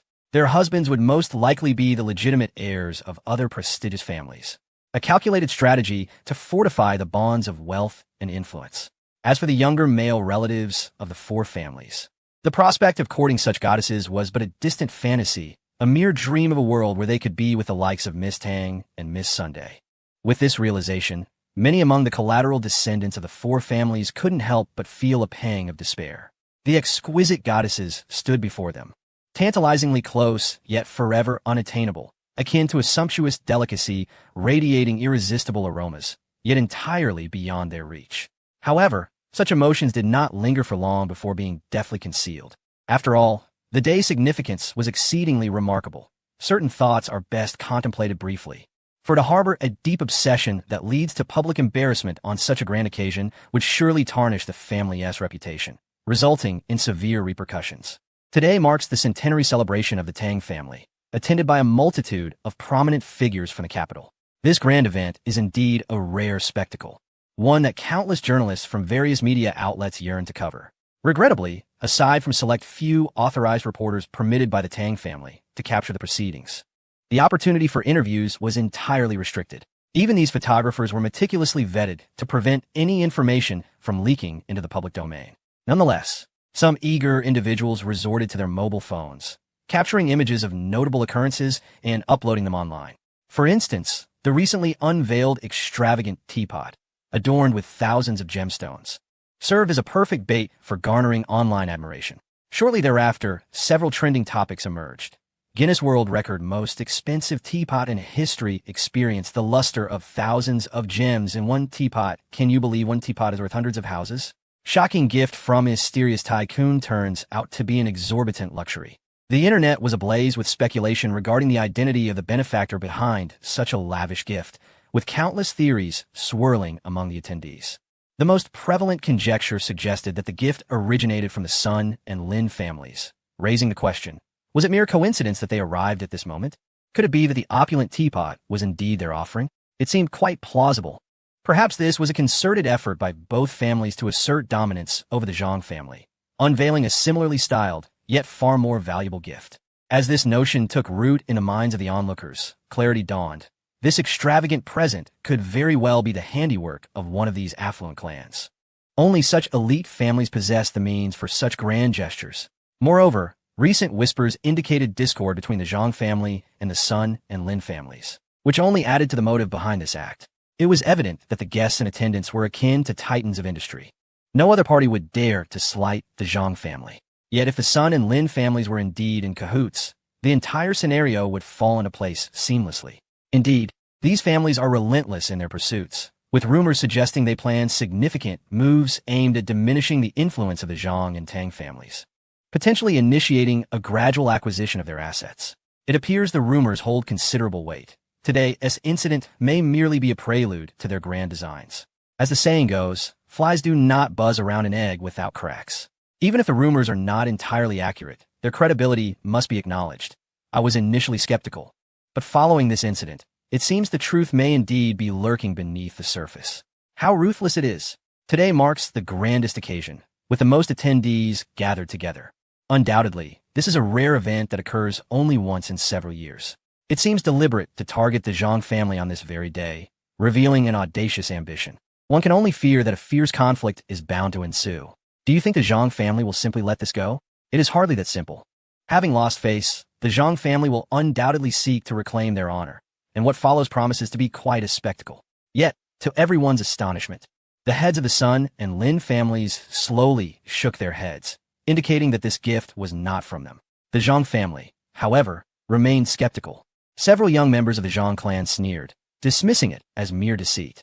Little did even Jiang Yuan know that a prize he casually obtained from a 10-time draw inadvertently clashed with the Zhang family's gift, leading to a misunderstanding that almost escalated into a direct confrontation. Chapter 234. The Arrival of the 7 Luminaries from the Patent Office. Leaving the audience in awe as the atmosphere within the venue grew increasingly tense, with the Zhang family visibly displeased and on the brink of conflict. A resounding voice echoed throughout the hall. The 7 luminaries of the Patent Office have arrived. Upon hearing this proclamation, the expressions of all present shifted dramatically. Could it be that representatives from the capital's Patent Office actually graced this occasion? It is rumored that those affiliated with the Patent Office wield a uniquely formidable authority, comprised of individuals noted for their eccentric temperaments. They have a notorious reputation for dismissing any external invitations without hesitation, maintaining an aloof demeanor that leaves no room for leniency. Nevertheless, the Tang family extended an invitation to them for this centennial celebration. The rationale was simple. The Patent Office holds an elevated status, and the 7 individuals within possess immense backgrounds, each capable of significantly altering the landscape of power. Even with the likelihood of rejection, the invitation was still issued. After all, whether to extend an invitation or not is one's prerogative, while the decision to accept or decline rests solely with the recipient. To forego an invitation solely out of fear of rejection could potentially displease those from the Patent Office. It can be said that the prestige of the Patent Office is considerable, compelling even the most prominent families to show them due respect. This respect is not only due to their inherent authority, but also because the influence backing the Patent Office is none other than the illustrious Science Bureau, a force capable of leading and transforming an era. This event marks one of the rare occasions in recent years where all 7 luminaries of the Patent Office simultaneously attend a banquet, clearly showcasing the Tang family's esteemed standing today. The expressions of the Zhang, Lin, and Sun families were far from pleasant. Each had previously extended invitations to the 7 luminaries, but had mostly faced refusals, managing to secure only 1 or 2 attendees at most during critical moments. However, today's circumstances were remarkably different. The 7 luminaries from the Patent Office arrived together, a rare gathering that sparked curiosity and speculation. It was indeed an unusual occurrence. These 7 individuals, typically engrossed in their research, had chosen to appear collectively, suggesting that something significant might transpire today. What was initially perceived as a simple celebration of the matriarch's 100th birthday now hinted at the potential for something extraordinary. Had the Tang family perhaps gained the favor of some eminent figure, thus earning the respect of the Patent Office? Upon witnessing the arrival of the 7 luminaries, the matriarch of the Tang family was filled with astonishment. Each of these individuals had contributed immensely to the nation and its people, truly deserving of the title of unparalleled national treasures. The presence of even one of such distinguished individuals will have sufficed to bring her joy. Thus, the arrival of all 7 was an unexpected delight. In a departure from their usual demeanor, the 7 luminaries graciously offered their well wishes. May you celebrate amidst prosperity and enjoy familial bliss. May your youthful spirit endure eternally, and may your hair remain ever vibrant. Cranes convey the essence of spring and autumn, while ancient cypresses tower majestically, encircled by 40 rings. Eternal is the emerald jade tree, as one strolls through spring and autumn with a staff in hand. Longevity and fortune herald great blessings, while leisure and elegance in a deerskin coat bring forth the trifecta of life's joys. The pine, aged through the years, cradles the sun within the 3,000-year-old peach. A bright moon reflects upon a lotus pond, where one fishes with silk lines that stretch through the ages. The gathered guests were taken aback. This was indeed the renowned Patent Bureau, known for their eccentricities. Yet these 7 individuals now stood before them, behaving with unexpected decorum as they recited their congratulatory verses. This was clearly at odds with their usual demeanor. Even more astonishing was the gift box they presented, which bore an uncanny resemblance to the one Master Lu had just unveiled, nearly identical in design. Tang Long, the head of the Tang family, narrowed his piercing tiger-like eyes, sensing the peculiarity of the situation. Might I inquire if this gift is from someone else? Tang Long inquired with a smile. The 7 luminaries of the Patent Bureau nodded in unison, affirming, indeed, we are here at the behest of another, to present a gift for the esteemed matriarch. Upon hearing this, Matriarch Tang could hardly contain her delight. Such eminent figures, revered by countless individuals, had gathered to celebrate her longevity. What an extraordinary honor. Yet, Tang Long's sharp gaze remained fixed as he pressed. Pray tell, what does this gift contain? In unison, the 7 shook their heads. We are unaware of its contents. We merely fulfill a commission to present it. We implore you, Matriarch, to open it and behold for yourself.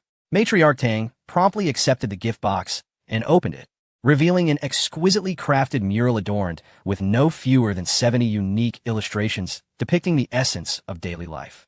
What a stunning mural! I adore it! Joy radiated from Matriarch Tang's face. The surrounding guests erupted in expressions of awe, recognizing this masterpiece as a rare treasure, one that transcended monetary value. Truly a gem that is more often sought than found, with few comparable in the annals of history. The 7 luminaries from the Patent Bureau had indeed arrived bearing such a precious gift, attributed to that mysterious benefactor. Who could possibly wield such influence and generosity, compelling even the 7 to temper their usual tempers in delivering this tribute? The honor was immense. As speculation swirled among the crowd, only Zhang Simei stood agape, her astonishment palpable as if she could swallow a pigeon egg, unable to conceal her shock. For she recognized that this mural was none other than the very piece she had fiercely contested with Jiang Yuan at Xianlin Art. Thus, the gift giver was revealed to be Jiang Yuan, the very instigator of it all, hailing from the outer city. Indeed, Zhang Simei had previously sent inquiries and learned of Jiang Yuan's modest assets in Nanqing and Xiqing. However, she could not, by any means, reconcile the image of the formidable tycoon who could effortlessly command the 7 masters of the patent office with that of Jiang Yuan. Yet, the unfolding reality continuously whispered to her that this might not be a mere dream. That enigmatic figure could very well be Jiang Yuan. If this were true, I must alert the family head. Zhang Simei pondered anxiously. At that moment, another resounding voice echoed through the air. Yet another visitor had arrived. Unable to resist, Zhang Simei turned her gaze toward the source of the sound. Chapter 235. The visit of the 3 departments of the Science and Technology Bureau. The arrival of such illustrious figures left even the person in charge of the reception with a voice tinged with dryness and tremor, as if fearing the slightest misstep might lead to dire consequences. The Science and Technology Bureau, Director Yao, Director Li, and Director Yi, 3 esteemed leaders had arrived simultaneously. Upon hearing this, a wave of astonishment swept through the venue, and many attendees gasped in disbelief. Even the recent gathering of the 7 luminaries from the patent office had not elicited such a reaction. However, the current situation was undeniably different. The presence of officials from the Science and Technology Bureau was akin to the emergence of a formidable dark force. Even Tang Long, who had remained unfazed until now, could not suppress a hint of surprise. Despite the appearance of the 7 luminaries, he had felt in control, as if everything remained within the confines of his meticulous plans. Yet, with the involvement of the Science and Technology Bureau, the complexities of the situation began to deepen. Tang Long's gaze grew more profound, reminiscent of an unfathomable abyss. As he pondered silently, standing as resolutely as an ancient towering tree, the Sun and Lin families looked on in astonishment toward the entrance, where 3 grand figures stood, like celestial beings descended from the heavens, exuding an aura that commanded both reverence and fear. Their postures were as straight as lances, embodying the essence of a razor-sharp sword capable of cleaving through the heavens. Could it be that the venerable centenarian celebration of the Tang family merited the presence of all 3 leaders from the Science and Technology Bureau? Such an occurrence was unprecedented. Typically, even the attendance of a single director would be a monumental event, yet today, 3 had come. This was truly extraordinary. Was there something remarkable about the Tang family that compelled these dignitaries to attend?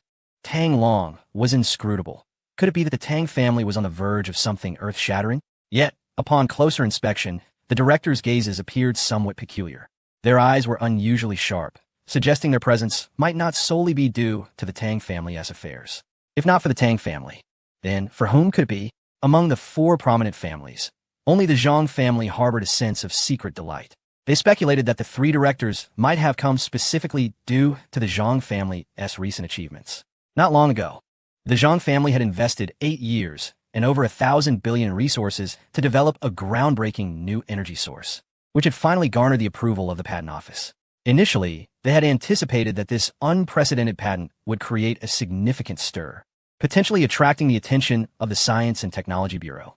However, they had been met with disappointment when the Bureau officials were preoccupied with other matters and did not meet them in person.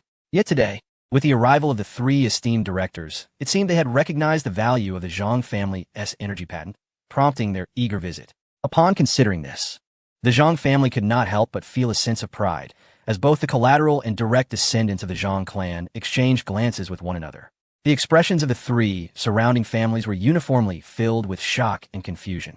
The name of the Technology Bureau resonated like thunder, echoing through the skies. The 3 bureau heads were indeed the CRME de la CRME, each a formidable presence renowned across the land. The sudden arrival of the trio was akin to a bombshell detonating in their midst. Observing the astonishment of others, the Zhang family became increasingly self-satisfied, with many young members standing with crossed arms, awaiting the 3 bureau heads to pay their respects to the head of the Zhang family. In that moment, all present would recognize that the Zhang family was the most illustrious, influential, and formidable among the 4 great families, without exception. However, while her relatives indulged in their inflated egos, Zhang Simei felt an unsettling premonition deep within her, as if something momentous were about to unfold. Initially intent on reporting the matters concerning Jiang Yuan due to the mural, she was compelled to set aside her intentions with the arrival of the 3 bureau heads.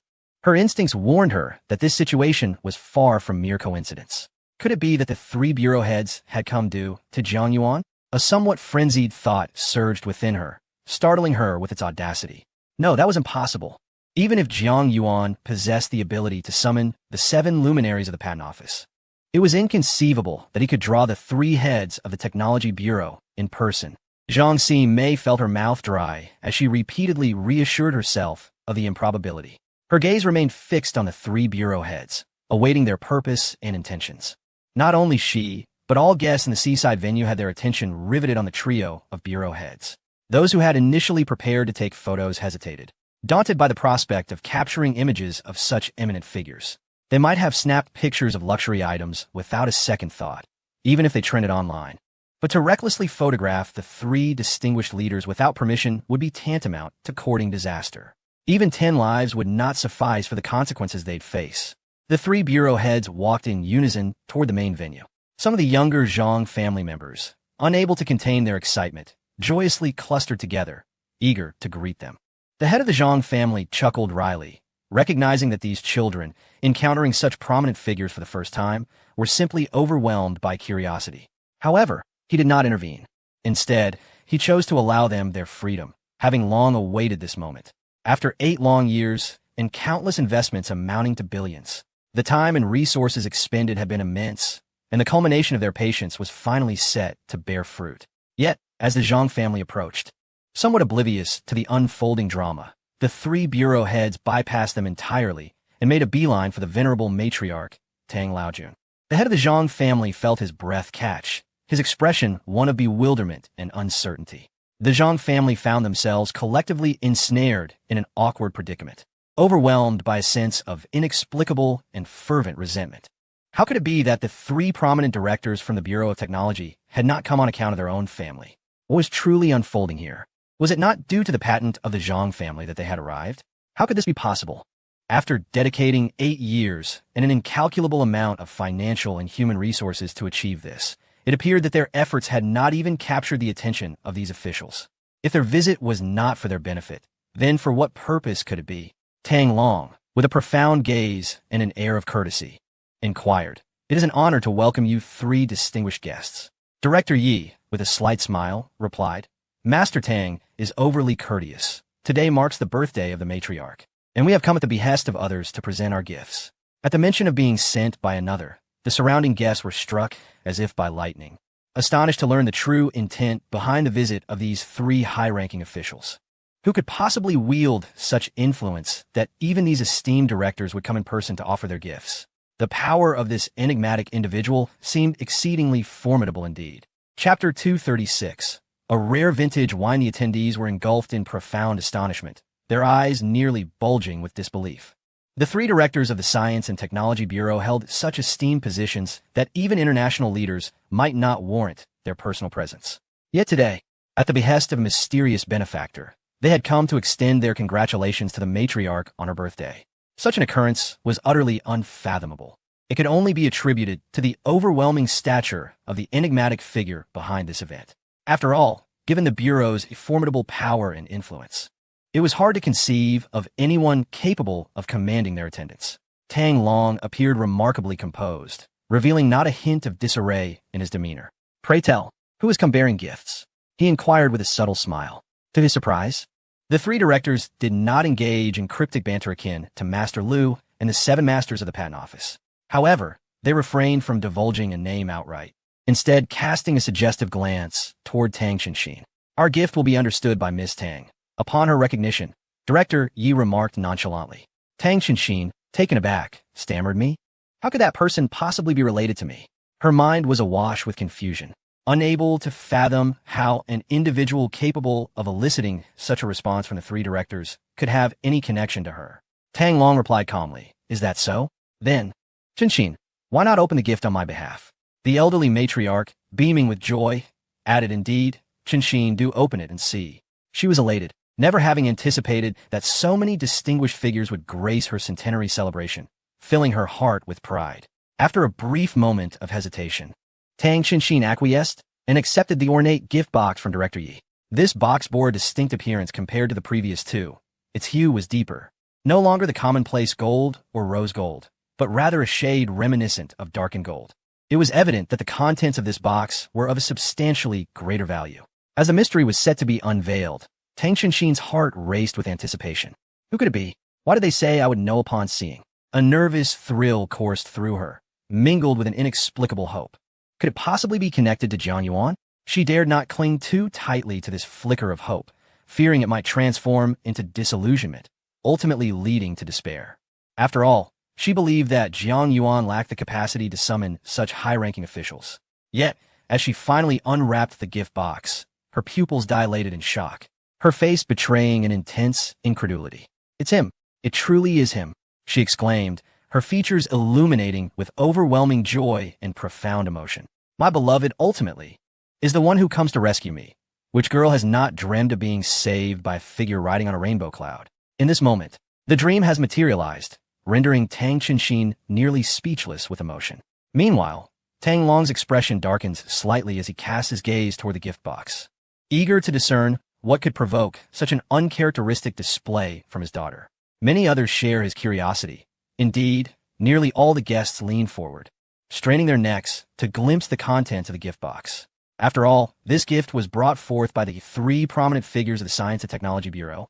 Thus it must be extraordinary. Zhang Simei, unable to contain her intrigue, also lifts her gaze and immediately comprehends the true nature of the gift. It is astonishingly merely a bottle of wine. Yet this bottle is anything but ordinary. Upon first sight, she is enveloped by a dazzling brilliance that nearly blinds her.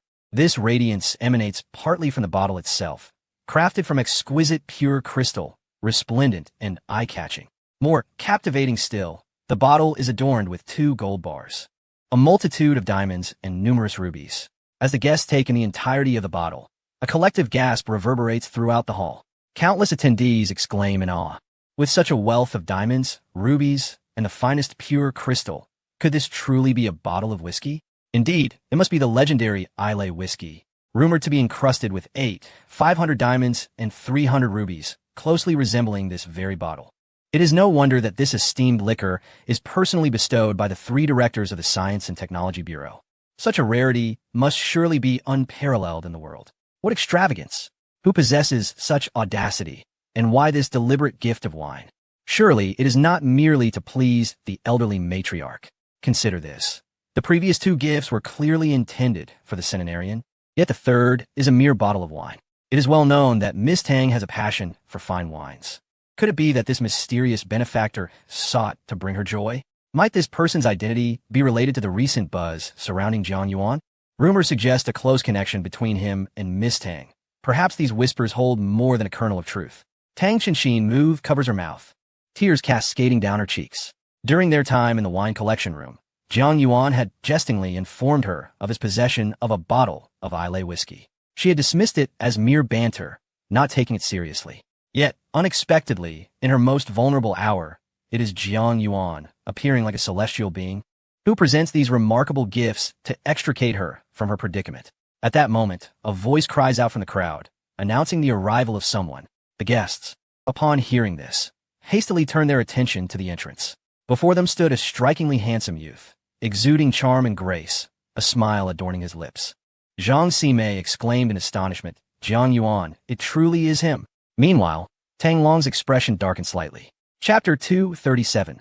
The truth emerges. Jiang Yuan, with his sword-like brows and starry eyes, possessed an elegant demeanor that was ineffably charming. His mere presence captivated every woman in the vicinity, even leaving many men in awe. This young man was undeniably handsome. Tang Qinshin felt a warmth in her eyes, nearly brought to tears, profoundly moved. She understood that Jiang Yuan had come for her, responding to her desperate call for help. Today marked the centenary celebration of the Tang family, with the 4 prominent families in attendance. Such a grand occasion would surely intimidate any young man. In this setting, one misstep could lead to disaster. Yet, Jiang Yuan, undeterred by potential risks, had somehow managed to enlist the support of a high-ranking official from the Technology Bureau. As the saying goes, it is easy to seek priceless treasures, but rare to find a sincere lover.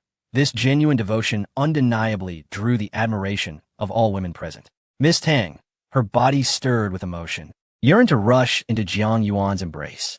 However, just as she made a move, she found her wrist firmly grasped by her father, Tang Long, rendering her immobile. A shiver coursed through her, and she turned back, uneasily inquiring, "Father, what are you doing?" Tang Long remained silent, half of his face shrouded in shadow, appearing like a formidable deity commanding the darkness. Tang Qianxin, resigned, recognized her father's unwavering disapproval of her relationship with Jiang Yuan and reluctantly abandoned her intention to approach him. After all, Tang Long had already made private arrangements with the Zhang family for an alliance, and it was inevitable that Tang Qianxin would be wed to them. Should their close bond be revealed in front of the Zhang family, it would undoubtedly bring disgrace to Tang Long and tarnish his reputation. Unable to advance, Miss Tang watched as Sun Yunj seized the opportunity, stepping forward to greet Jiang Yuan. Jiang Yuan, I didn't expect to see you so soon, Sun Yunj said with a bright smile. She took his hands, exuding the innocence of a neighborly little sister, enveloped in a subtle fragrance of lilies. Sun Yunj's fair skin and delicate features were striking. Up close, she resembled a stunning spring peach blossom. Jiang Yuan smiled back at her and naturally followed her into the banquet hall. However, just as Jiang Yuan was about to take his seat, a staff member, under the direction of a scheming individual, initiated an unwarranted confrontation. Politely addressing Jiang Yuan, he inquired, "Sir, our banquet is by invitation only. May I ask who invited you?" Before Jiang Yuan could respond, Miss Tang was eager to declare that she had invited him. Yet, just as she prepared to speak, her father, Tang Long, shot her a cold glare, signaling her to remain silent. Tang Qianxin trembled at his imposing presence, but despite her fear, she was more averse to witnessing Jiang Yuan's humiliation. Determined to defy her father, she steeled herself to speak out. However, before she could utter a word, the head of the Sun family stepped in to assist. "This gentleman is a guest invited by the Sun family. He is a friend of our Yunge." Jiang Yuan cast a somewhat surprised glance at the head of the Sun family.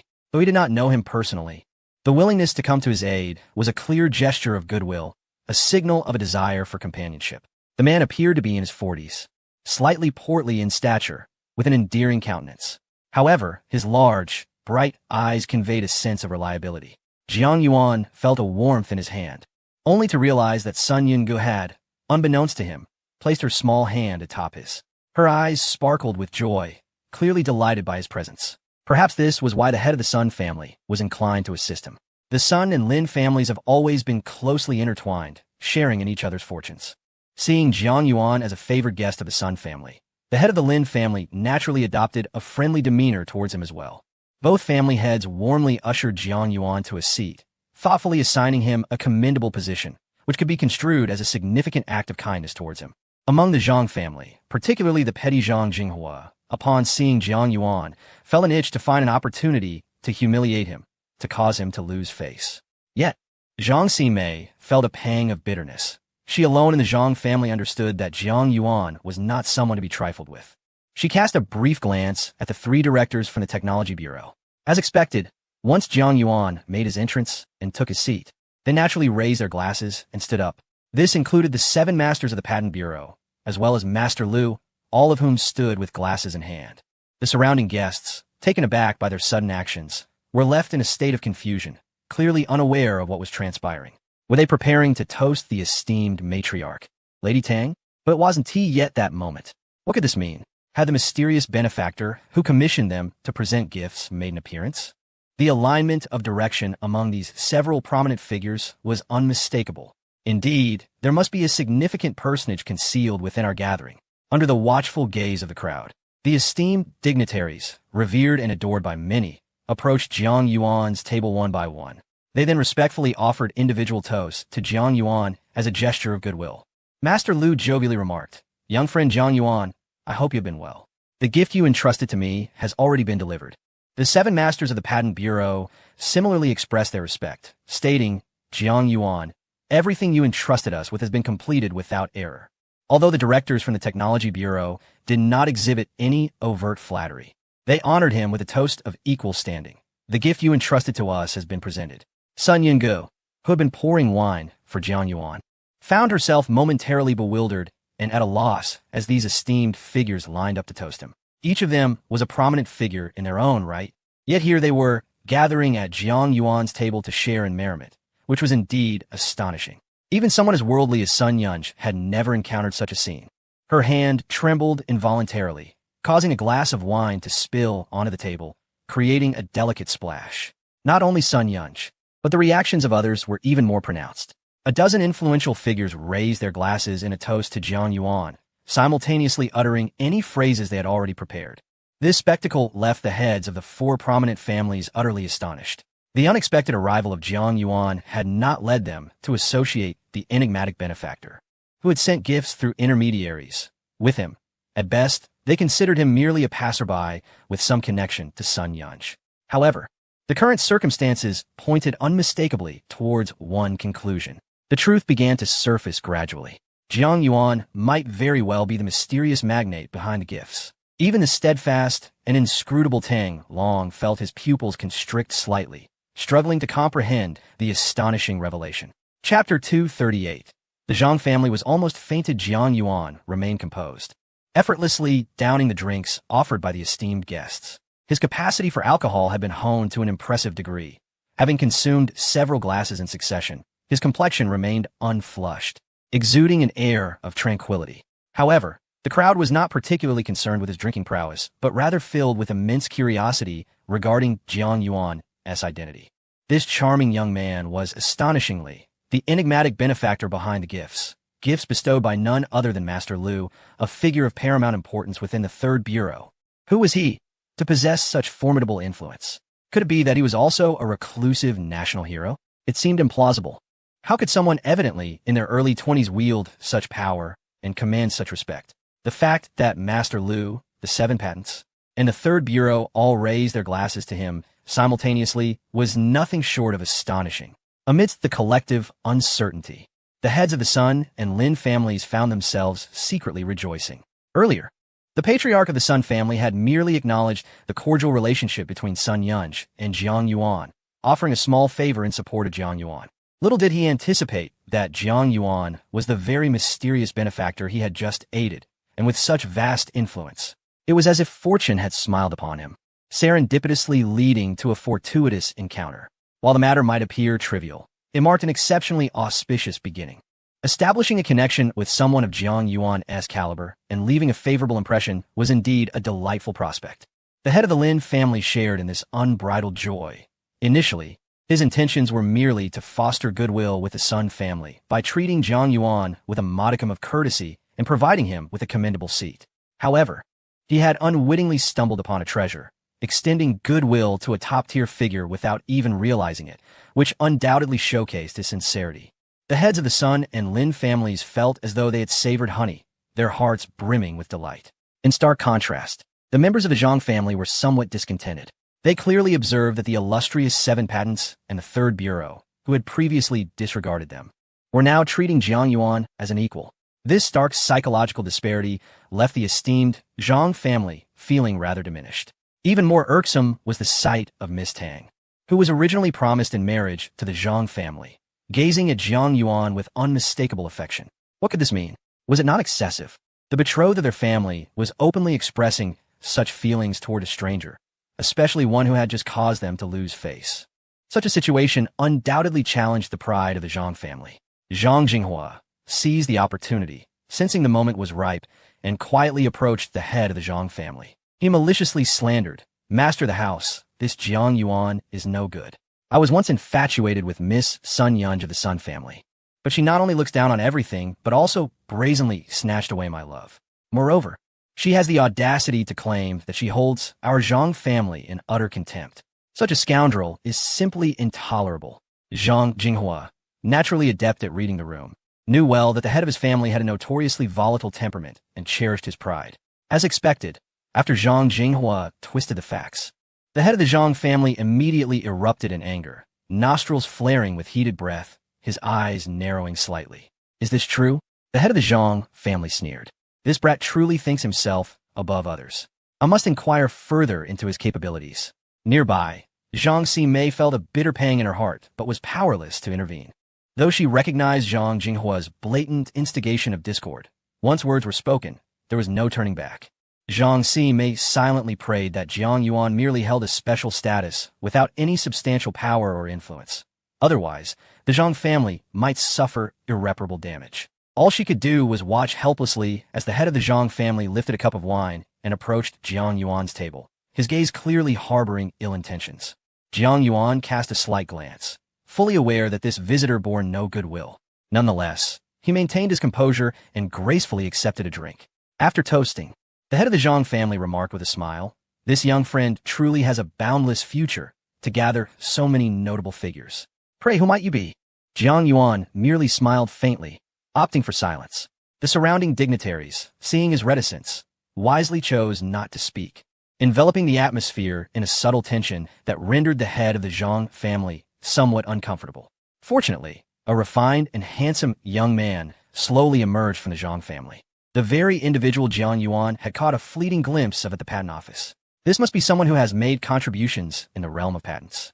"I encountered him briefly at the patent office," the young man stated. The other dignitaries exchanged knowing smiles, nodding in agreement. Upon hearing this, the head of the Zhang family felt a wave of astonishment. Is it merely due to a patent? He pondered. His own family had invested 8 years and amassed vast sums of money to secure a patent, yet they had not even met the 7 talents of the patent office, let alone the 3 bureaus of the technology department. The stark contrast was glaringly apparent. The patent his family had painstakingly developed seemed utterly insignificant in comparison to the one held by this young man. The head of the Zhang family's confusion and resentment deepened, prompting him to ask, "May I inquire what patent this is?" At this question, the dignitaries slowly shook their heads, clearly reluctant to delve into the topic. Jiang Yuan's 2 patents were monumental achievements, worthy of global recognition and destined for the annals of history. They could not be carelessly divulged at such an event. To pose such a question was exceedingly difficult to answer. The prominent figures cast their gazes towards the head of the Zhang family, their expressions tinged with displeasure. At such an advanced stage, one would expect a greater eloquence. The head of the Zhang family, acutely aware of his own shortcomings, regretted his words as soon as they escaped his lips. Nevertheless, the 7 masters of the patent office recognized the immense effort the Zhang family had invested in securing a patent, and considering this, offered a few hints. It pertains to the realm of energy. Upon hearing this, the countenance of the Zhang family members turned a ghastly shade, akin to that of a liver, as they felt a wave of discomfort wash over them. Their own proud patent also lay within the domain of energy. Naturally, competition existed among patents of a similar nature. Much like the allure of a luxury sports car, who would still choose to ride a bicycle? The Zhang family's patent could be likened to a dilapidated bicycle, while Jiang Yuan's patent represented a sleek sports car. The head of the Zhang family nearly succumbed to faintness at this realization. Chapter 239. "Miss Tang, is my woman the revelation?" was shocking, leaving the Zhang family members donning expressions of anguish. Particularly, the family patriarch turned a deep shade of purplish red, nearly succumbing to the overwhelming wave of anger. Had it not been for the support of those beside him, he might have collapsed under the weight of this astonishing news. The family had poured their heart and soul, investing countless hours and resources into developing their energy patent, only to find themselves confronted by the formidable Jiang Yuan, who possessed a competing energy patent as well. The stark contrast in the reactions from the patent and technology authorities was unmistakable. Jiang Yuan's patent was undeniably formidable. After all, it had stirred the attention of the 3 major technology bureaus, prompting even their top-tier figures, those who stood above all others, to personally attend the gathering today. A testament to the sheer power of Jiang Yuan's invention. The disparity between the 2 patents was glaring. Jiang Yuan's invention had obliterated the Zhang family's aspirations. With the advent of Jiang Yuan's energy patent, it was akin to a cataclysmic shift, rendering the Zhang family's previous prospects nearly non-existent.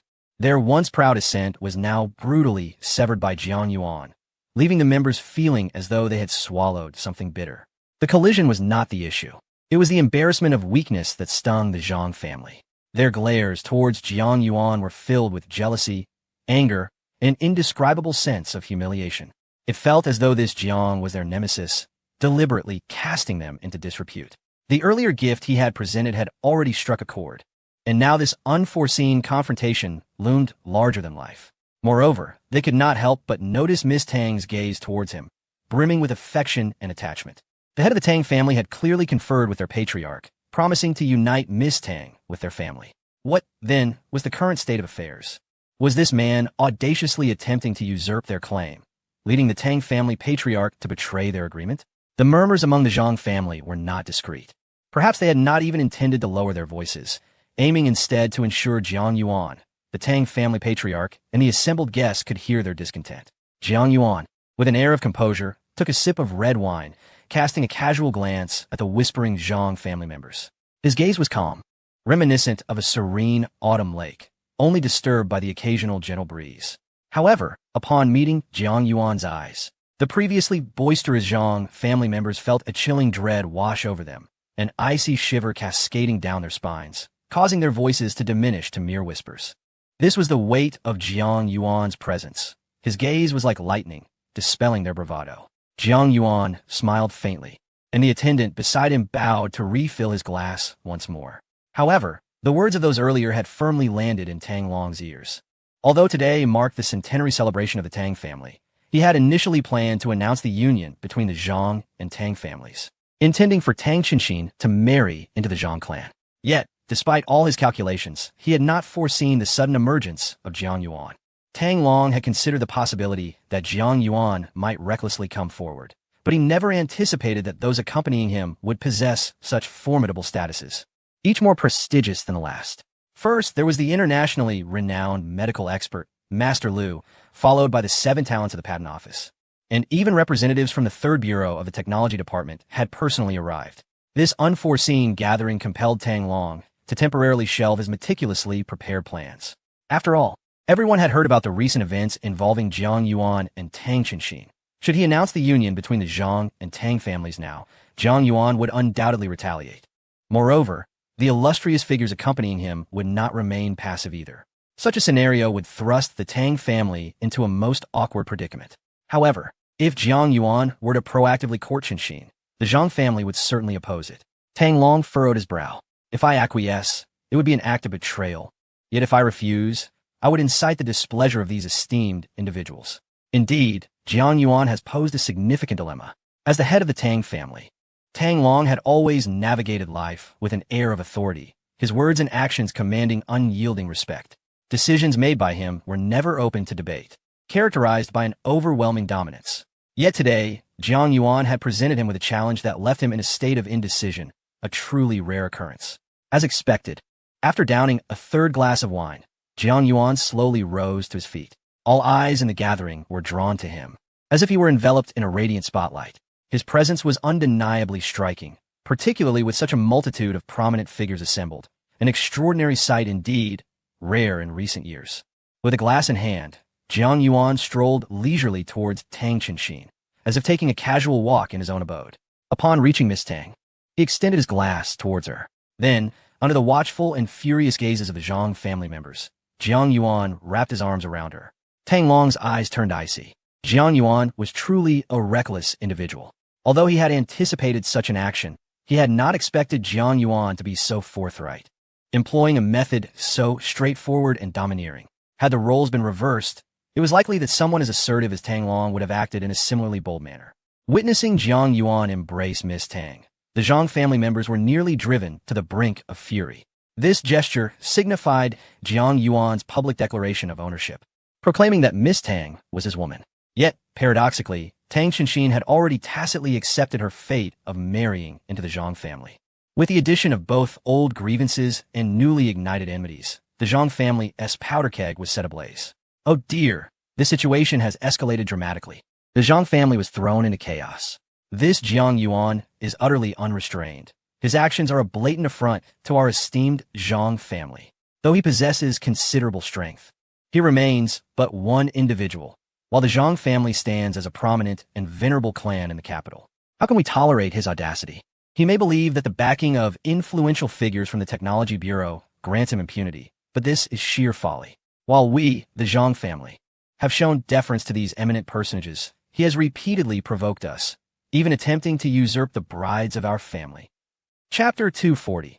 Jiang Yuan confronts Tang Long. Jiang Yuan disregarded the reactions of those around him, embracing Tang Qinxin as he whispered tenderly in her ear, assuring her that he would never allow her to experience fear again. Tang Qinxin, her face flushed with embarrassment, nestled against Jiang Yuan, feeling as though his chest were a gentle haven, enveloping her in a sense of security. Jiang Yuan, I never expected you would truly come. I am so happy, she said, her voice slightly choked with emotion. Jiang Yuan gently stroked her back, comforting her. Rest assured, everything from now on is in my hands. No one will force you to act against your will. His words were spoken with a softness and conviction that resonated deeply within her. causing her heart to flutter like a startled fawn. The intimate exchange between the two, seemingly oblivious to their surroundings, sparked a wave of astonishment among the onlookers. The Sun and Lin families, primarily there for entertainment, watched with keen interest. Jiang Yuan's identity remained a mystery to many, but it soon became apparent that the grand spectacle he orchestrated was for the sake of Tang Long's daughter. It was no wonder Tang Chenxin, with her bright eyes and radiant smile, possessed an unparalleled beauty that would captivate any man. One could only envy Jiang Yuan, as if he had somehow saved the universe in a past life to deserve the favor of such an exquisite maiden. The age-old adage that heroes often struggle against the allure of beauty seemed to ring true for him. Nevertheless, the harmony of their appearances suggested a perfect match. Yet, it was uncertain whether Tang Long would approve of their union. Why, one might ask, Jiang Yuan had already showcased his remarkable prowess. Any family head would likely be eager to see their daughter court him. However, the Tang family had long since made arrangements with the Zhang family, with Tang Chenxin destined to marry into that clan. To stray from this commitment would cast Tang Long as a man of betrayal. The Zhang family members, visibly agitated, trembled with rage. They had regarded Tang Chenxin as a prospective daughter-in-law, and witnessing her openly display affection for another man at such a grand event was intolerable. Zhang Jinghua was nearly overcome with fury. He had long coveted Tang Chenxin, who was on par with Sun Yunj, a goddess in her own right. His attempts to undermine Jiang Yuan had backfired, leaving him humiliated. Now, seeing Jiang Yuan and Tang Chenxin together, his anger simmered beneath the surface. Yet he dare not voice it. After all, Jiang Yuan had the backing of numerous influential figures. Even with 100-fold courage, Zhang Jinghua would not challenge him openly. His only hope lay in the possibility that his family's patriarch might intervene on his behalf. The head of the Zhang family was deeply displeased. How could his prospective daughter-in-law brazenly nestle in the arms of Jiang Yuan? This was utterly absurd. He, possessing considerable wit, furrowed his brow and directly confronted Tang Long, asking, "Brother Tang, has our previous agreement been nothing more than mere words? Is the esteemed Tang family's promise as fickle as that of a third-rate clan, capable of betrayal?" Tang Long stood in silence for a moment, resembling a statue that had existed since time immemorial. After a brief pause, he frowned and addressed Tang Chenxin, saying, "Shiner, what kind of conduct is this in public?" His fierce gaze emanated an intimidating aura, akin to a regal beast commanding its domain. Jiang Yuan distinctly sensed Tang Mrs. body tremble in his embrace, instinctively wishing to heed her father's command and escape his hold. Frowning slightly, he tightened his grip around her. He then boldly met Tang Long's piercing gaze without flinching. The head of the Tang family was known for his unparalleled dominance, having never yielded to anyone. His formidable presence deterred most from daring to meet his eyes. Yet, Jiang Yuan stood unfazed, confronting him directly, displaying not a hint of trepidation. As their eyes locked, the atmosphere in the room seemed to drop several degrees, sending a shiver through those present. Tang Chenxin looked at Jiang Yuan with concern, fearing her father's wrath might be directed at him. Just as the tension escalated between the two, Master Lu abruptly cleared his throat, signaling his intention to speak. A highly respected expert, beloved and revered by all, his mere presence commanded silence from the crowd. However, Jiang Yuan and Tang Long, the elder and the youth, remained locked in their silent standoff, disregarding him entirely. Master Lu coughed once more and smiled, saying, "Gentlemen, why must you be so contentious? Matters of affection should be mutual. Since Jiang, young brother, and Miss Tang share a deep connection, why not allow the Tang family head to facilitate their union?" His words elicited peculiar expressions among the guests. It was well known that Master Lu was a famously impartial figure, yet his remarks evidently favored Jiang Yuan. The Zhang family, incensed, felt the injustice. While mutual consent was indeed essential, the Tang family had previously established a betrothal with the Zhangs. How could this be overlooked, disregarding promises made? Realizing he may have shown too much favoritism toward Jiang Yuan, Master Lu continued, "Perhaps there is a misunderstanding regarding young Jiang Yuan. I am here not at his behest, but rather out of my own volition to assist him." His seemingly simple remarks carried significant weight. Even the heads of the Sun and Lin families shifted in their seats, while the head of the Zhang family wore a profoundly troubled expression. The meaning behind Master Lu's words is exceedingly clear. His presence at this grand gathering today is not a result of Jiang Yuan's entreaty, but rather a voluntary endeavor on his part, aimed at extending assistance to Jiang Yuan. Although the actions of both parties may appear identical, the disparity between them is profound. The former indicates that Jiang Yuan possesses the capability to summon Master Lu, while the latter signifies that Jiang Yuan has the strength to compel Master Lu to willingly offer his service. These are indeed two separate matters. Just as everyone was struck with astonishment at this revelation, the 7 masters of the Patent Office began to voice their thoughts in succession. Chapter 241. Strong support for Jiang Yuan. The 7 luminaries of the Patent Office spoke in succession. Since this young brother Jiang Yuan shares a deep affection with Miss Tang, we implore the Tang family to show leniency and facilitate their union. Master Tang, Jiang Yuan is far from an ordinary individual. We ask you to reconsider. In truth, our gathering today is merely an effort to assist this young brother, Jiang Yuan. The sentiments expressed by the 7 men were largely uniform, all fervently endorsing Jiang Yuan. Others present were secretly astounded. They had only perceived Jiang Yuan as remarkable, but did not anticipate the extent of his significance. Given that such prominent figures were advocating for him, they had evidently underestimated Jiang Yuan's standing, as even these distinguished individuals seemed to regard him as extraordinary. Certainly not someone to be trifled with. However, Tang Long's expression remained unchanged, his gaze growing increasingly profound and intimidating, his stature motionless, resembling a statue at the entrance. Observing this, Tang Qinxin shifted uneasily, a fine sheen of sweat forming at her brow due to her tension. Jiang Yuan sensed the unusual demeanor of Miss Tang in his embrace, and, furrowing his brow, inquired softly, "What troubles you?" Tang Qinxin replied in a hushed tone, "My father is truly furious. He places great importance on reputation. The family doctrine states that a merchant must value trust above all else, and we have inadvertently transgressed his taboos. The more illustrious the individuals you summoned, the more pressure it places on him, which may only serve to incite his wrath further, leading to unimaginable consequences." Gently, Jiang Yuan took her delicate hands and murmured, "Then we are both sinners in his eyes." Blushing, Miss Tang responded, "Sinners we may be, but we shall share both fortune and adversity." Hearing her soft words, Jiang Yuan felt a profound bond between them and could not help but smile gently. What a beautiful sentiment, sharing both fortune and adversity. Tang Xiao-yi, Miss Tang's cousin, watched the unfolding situation with great concern. She had heard tales of Tang Long's temper, especially when he was deeply angered, which often manifested in his gaze becoming as inscrutable as it was now. Standing like a statue, "Elder cousin, you must endure this trial." Tang Xiao-yi thought anxiously. She wished for her parents to speak up for her cousin, but it appeared that they were delayed, leaving her to silently pray for her cousin's well-being. Meanwhile, the matriarch of the Tang family was equally astonished, never anticipating that her plans for a joyous occasion would devolve into a tense standoff. Even more striking was the fact that the confrontation involved Tang Long and his daughter Tang Qinxin, a rarity within the Tang household.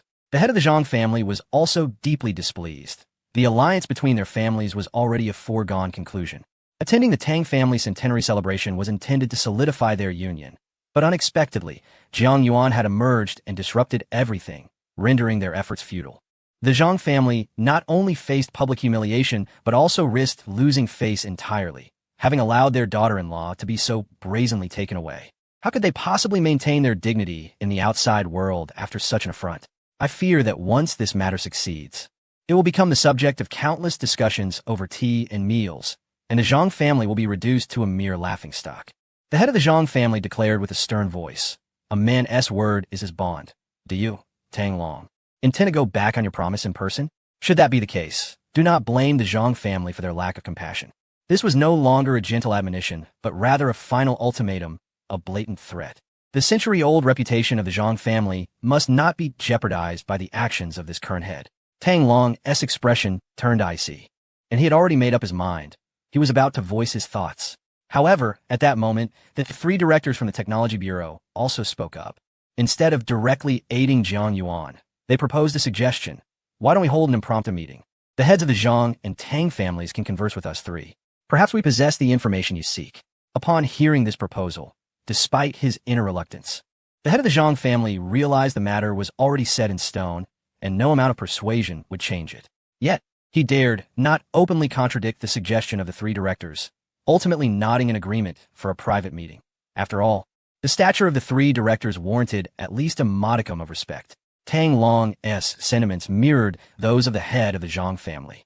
Though he was deeply displeased with the situation regarding Jiang Yuan and his daughter, he too felt obliged to honor the presence of the 3 directors. Thus, Tang Long waved his hand and declared loudly, "We shall personally receive our esteemed guests from the Technology Bureau. The rest may feel free to do as they wish." Upon finishing his words, he led the three prominent figures from the Technology Bureau and the head of the Zhang family to a secluded room. Meanwhile, the guests began to gossip fervently. Many curious onlookers anonymously disseminated the events of the day online. Tang family centennial celebration, wedding interrupted. Mysterious man emerges to claim Tang Qianxin, an unexpected romance. Tang Qianxin and mysterious man set to spend their lives together, clearly no longer single. Miss Tang is already a highly renowned star, and discussions surrounding her are of great interest to many. Once this information was released, it immediately stirred up a storm online. Several major social media platforms nearly collapsed under the surge of traffic. Was Tang Qianxin abducted by a mysterious man? Who is this enigmatic figure? How romantic? Romantic? More like courting disaster. Tang Qianxin's background is terrifyingly formidable. This must be a case of a naive youth unafraid of tigers, blissfully unaware of the dangers. Not at all. Even the naive must fear the dragon. I suspect this mysterious individual's identity and background are even more intimidating. Is that truly the case? The likelihood seems considerable. Do we have any images or related information about this mysterious man? The entire internet buzzed with speculation regarding Jiang Yuan, yet all they could manage was a half-profile photograph. After all, Jiang Yuan's influence was extraordinary. Even the dignitaries of the Technology Bureau were dispatched to serve him, and they were currently negotiating with the two family heads on his behalf. Should such a prominent figure be effortlessly captured in profile and subsequently be recognized by the one who took the photograph, it would undoubtedly precipitate a cataclysmic fallout. Thus, despite the utmost caution exercised in the endeavor, only a half-profile was obtained. Yet, this mere fragment of a visage has nonetheless evoked a sense of admiration among numerous young women. Although it is merely half of a face, this young gentleman is undeniably captivating. His allure is undeniable. No wonder Tang Qianxin has successfully won his affection. He is truly my idol. This charming youth not only possesses a remarkable background but also stands as a paragon of attractiveness, a veritable treasure of a young man. Meanwhile, Jiang Yuan's half-profile has circulated wildly across countless mobile devices, with many who once knew him finding the image strikingly familiar. This includes former classmates and teachers, as well as previous superiors, along with several acquaintances met through shared interests. Yet they find it hard to believe that this individual could be Jiang Yuan. After all, the tumult stirred by this enigmatic personage has been so profound that they struggle to reconcile this figure with the otherwise unremarkable Jiang Yuan. Chapter 242. The renowned Jiang Yuan in the capital Jiang Yuan remained largely indifferent to the world around him. At this moment, he uncorked several bottles of champagne, as if celebrating a momentous victory. Zhang Sumei, observing his calm demeanor, felt a mix of astonishment and uncertainty. The atmosphere between Tang Long and the head of the Zhang family was charged with hostility, and even with the presence of officials from the Technology Bureau advocating for him, it seemed too audacious to be so assured. Could it be that Jiang Yuan possessed some hidden advantage unknown to us? Zhang Sumei regarded him with a wary gaze. Jiang Yuan, noticing her presence from a distance, offered a gentle smile, inviting her to join him in a toast. Although their previous encounters had not fostered a favorable impression, his good spirits today prompted him to set aside past grievances and share a drink with her. Zhang Sumei, shedding her hesitance, approached and accepted the cup of wine he presented. As she watched Jiang Yuan engage in conversation with an air of ease, a smile gracing his lips, it felt as though they were old friends reunited over drinks. Beside him, Miss Tang nestled comfortably, while Sun Yunj stood nearby, exuding a sense of tranquil contentment. Unable to contain her curiosity, Zhang Sumei inquired, "Aren't you worried, Jiang Yuan?" Jiang Yuan raised an eyebrow slightly and asked, "Worried about what?" "About the heads of the Zhang and Tang families plotting against you," she replied earnestly.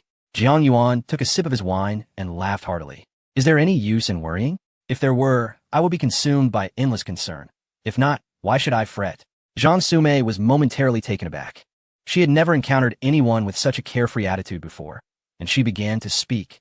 But her words were interrupted as she witnessed the three prominent figures from the Technology Bureau returning alongside the heads of the Zhang and Tang families. The contrast between their departure and return was stark. When they left, Tang Long's expression was one of displeasure, and the head of the Zhang family radiated fury, seemingly resolute in his intent to confront Jiang Yuan. However, upon their return, they appeared to bear the weight of some profoundly shocking news. their anger had dissipated, replaced by an air of resignation. Jiang Sumei's eyes widened in disbelief. She had never seen such an expression on her family's patriarch's face. Akin to someone grappling with a significant blow, such occurrences were exceedingly rare. "Let us go," the head of the Zhang family uttered, offering no further elaboration. According to custom, he should have exchanged pleasantries with Tang Long, perhaps mentioning feeling unwell and taking his leave. In their social circle, maintaining a facade of decorum was imperative, regardless of the circumstances. Failing to do so would disrupt the established order. Yet, the head of the Zhang family was evidently in a state of deep despondency, as if a great weight pressed upon his heart, rendering him unwilling to even adhere to the superficial niceties. Tang Long, too, was not in a better position. Previously brimming with arrogance and intent on tormenting Jiang Yuan, he returned from the meeting with the bureau tight-lipped, adopting an air of profound secrecy. The minds of nearly everyone present were ablaze with insatiable curiosity regarding the content of the meeting that had led to such a stark contrast between the two individuals. Tang Long's subsequent words acted as a spark, igniting the atmosphere within the venue. He simply stated to Jiang Yuan, "I do not oppose your relationship with Chen Xian." This seemingly straightforward remark carried profound implications. His lack of opposition indicated that even if the Tang family were to bear the ignominy of betrayal, they would still support Jiang Yuan. This also suggested, had he conceded, the heads of the Tang and Zhang families both yielded, merely as a result of a private meeting. Yet, the signs pointed unmistakably to Jiang Yuan as the orchestrator behind this gathering. No one dared to underestimate Jiang Yuan any longer, casting appreciative glances in his direction. This young man had emerged onto the scene with such remarkable achievements at the onset of his career, indeed a force to be reckoned with. One individual attending the meeting had compelled two powerful family heads to concede. This incident swiftly spread like wildfire across the internet. On numerous social media platforms, discussions about this event surged to unprecedented heights, nearly impossible to contain. The head of the Tang family, the enigmatic Tang Long, had actually conceded, and to a youth barely in his 20s? This was nothing short of terrifying. Tang Long, a figure of formidable stature, could well be described as a lifetime hero. Yet he had humbled himself before this young gentleman. What transpired in that mysterious meeting that prompted such a drastic shift in Tang Long's demeanor? Who could possibly know? Those privy to the secrets behind this event were likely few in number, and who could claim acquaintance with such towering figures? However, what piqued my interest even more than the happenings within that meeting was the true identity of this young man who had only revealed half of his face. At the centennial celebration of the Tang family, this young lad had audaciously ventured forth to confront the heads of two great families, and astonishingly, he had emerged victorious. I have witnessed and heard many extraordinary tales, yet this absurdity was unprecedented. I would place a bounty of 500 on discovering this young man's true identity. 500? Such a paltry sum is hardly sufficient. Even a bid of 5 million would likely be futile, for the identity of such a mysterious individual is not easily unveiled. Everyone was exceedingly intrigued by the young man who had only revealed half of his profile. Speculations about his identity, admiration for his deep emotional ties, and respect for his audacity in attending the meeting alone proliferated. Rumors regarding Jiang Yuan began to circulate wildly in various chat groups, with some suggesting he might be the offspring of a prominent figure, while others speculated he could be the heir to a hidden family. Chapter 243. The invitation from Sun Yunj as night enveloped the world in an impenetrable silence. Yao Wenwen and her sister, Yao Qianqian, peacefully drifted into slumber. Particularly, Yao Wenwen lay sprawled in a most ungraceful manner, her mouth slightly agape, a few glistening droplets of saliva marking her deep sleep. Jiang Yuan stood by the window, donning a coat, gazing into the obscurity beyond, lost in contemplation. He lingered there for considerable time, the chill of the night breeze whispering against his ear, yet his stance remained steadfast like a resilient pine tree. Suddenly, his phone rang, interrupting his reverie. Who could it be? Jiang Yuan mused, surprised to find an unfamiliar number flashing on the screen, devoid of any identification. Only a select few knew his contact details. Who could possibly be calling? Upon answering, he was greeted by a melodious female voice. Jiang Yuan, you are quite the sensation today. It seems the entire capital is abuzz with tales of your exploits. After a moment's reflection, Jiang Yuan recognized the voice belonged to Sun Yunj. How she had obtained his number was a mystery. Perhaps the Sun family possessed means unknown to him. Yet, why contact him at such a late hour? If there were matters to discuss, she could have approached him during the day. Even if the subject were delicate, she had ample opportunity to arrange a private meeting. Could it be that she had something of particular significance to share, something too sensitive to be overheard in daylight? Jiang Yuan speculated, though if that were the case. Her tone seemed far too casual. With a degree of perplexity, he replied, "Whether I am a sensation or not is hardly a consequence at our level. You must have a pressing matter to call at this hour." To Jiang Yuan's astonishment, Sun Yunji fell silent on the other end for a protracted moment. As he gazed into the night, a gentle drizzle began to fall, like countless fine needles piercing the earth, creating ripples in the puddles below. Indeed, fleeting glory was but a momentary affair. While it was worthy of joy, it was not deserving of arrogance. Sun Yunji finally spoke, a smile evident in her voice. "But, Jiang Yuan, what if the matter pertains to Yi Ran? Would you still regard it so lightly?" Yi Ran. At the mention of her name, Jiang Yuan's body tensed. His expression won a surprise. That Sun Yunji was aware of matters concerning Yi Ran was astonishing. The Sun family was indeed inscrutable, capable of not only acquiring his contact information, but also possessing knowledge of Yi Ran's affairs. Sun Yunji's clandestine outreach suggested a desire to circumvent any overt conflict with the Zhang family. Despite the ongoing rivalries among the four prominent families, open confrontations were rare. Should the Zhang family become aware of Sun Yunji's covert collaboration with Jiang Yuan concerning the Yi family, it would likely lead to dire consequences. "Do you have information regarding her?" he inquired. "Yes, I do. And what are the conditions?" Jiang Yuan responded coolly. "Be straightforward and tell me what you desire." Upon hearing this, Sun Yunji clapped her hands and laughed. "Indeed, you are straightforward, Jiang Yuan. My request is rather simple. I will provide you with a time and place, and you shall come alone tomorrow." Jiang Yuan felt a sudden jolt within. What was the implication of this? Her insistence on his solitary presence suggested she preferred not to have anyone accompany him. Was she perhaps harboring a desire for him? How vexing. Why are women nowadays so unabashed? Yet, I find intriguing. Jiang Yuan promptly replied, "Send me the address." Sun Yunji complied, crafting a message containing the time and location, which she sent to Jiang Yuan's phone. Before concluding, she playfully added, "I'm quite looking forward to tomorrow." Listening to her dulcet tones, Jiang Yuan felt a fluttering in his heart. This woman was irresistibly sweet. That soft, melodic voice was utterly captivating. Feeling a surge of warmth, he decided to take a shower.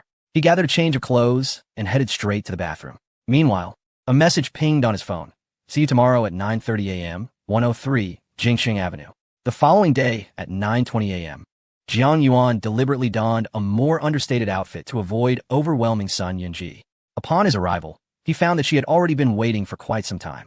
She appeared in a pristine, elegant pleated skirt, her eyes sparkling like stars, with long lashes and flowing black hair cascading down her shoulders like a waterfall. Undoubtedly, her beauty was formidable, rivaling that of Tang Qinshin from the previous party. "Sorry to keep you waiting," Jiang Yuan said politely. "Not all, I just arrived myself." Sun Yunji replied with a smile. "Jiang Yuan, you wish to know about Yi Ran, don't you? Although I possess the information, I cannot simply divulge it without reason. This matter is rather complex. If auctioned, it could fetch an astronomical price." Jiang Yuan internally groaned. "Why didn't you mention that sooner? Is it merely a matter of money? If so, I am all ears." "How much?" "Feel free to name your price," she said. Upon hearing this, Sun Yunji laughed, covering her mouth. Her voice is melodious as a lark. "It is not a question of money. If you agree to one request of mine, I can provide you with the information directly and guarantee it will not disappoint." Jiang Yuan asked, perplexed. "What is your request?" "I want you to be my boyfriend for a day." "Jiang Yuan, what is this situation? She truly desires me." However, as he pondered this, he recalled a conversation with Miss Tang in the wine collection room, where she had mentioned something about Sun Yunji. It seemed there was a significant rivalry between these two women. Given his well-known closeness to Miss Tang, could it be that Sun Yunji's request was intended to provoke her? "Are you perhaps intending to exploit this situation for your own gain?" Jiang Yuan cautioned. "That may not be entirely appropriate. If others were to find out, it could lead to significant trouble. Perhaps you should reconsider your request." Sun Yunji chuckled softly and replied, "Rest assured, I guarantee that no one will learn of this. I assure you, on the credibility of the Sun family." She leaned in close to Jiang Yuan's ear and whispered in a hushed tone, "Moreover, I guarantee that the information I possess pertains to Yi Ran's life. You will undoubtedly desire to know it, and I assure you, it will not disappoint." Jiang Yuan's heart trembled at the thought. Concerning Yi Ran's life? The subsequent developments regarding Yi Ran. Chapter 244. The cinema for Jiang Yuan could not help but feel a surge of suspicion. What prowess did the Sun family possess that allowed them to obtain such exclusive information? Not only did they have the means to acquire his contact details, but they were also capable of providing crucial intelligence. It seemed evident that the four prominent families each had their own strengths, far beyond what he could afford to underestimate. Very well, I shall oblige, Jiang Yuan said, narrowing his eyes slightly. However, you must guarantee that you will provide me with satisfactory information within a day. Sun Yunj replied with unwavering confidence. Of course, we of the Sun family never engage in unfair dealings. After reaching this mutual understanding, both found themselves at a loss for what to do next. Jiang Yuan was to assume the role of Sun Yunj's boyfriend for a day.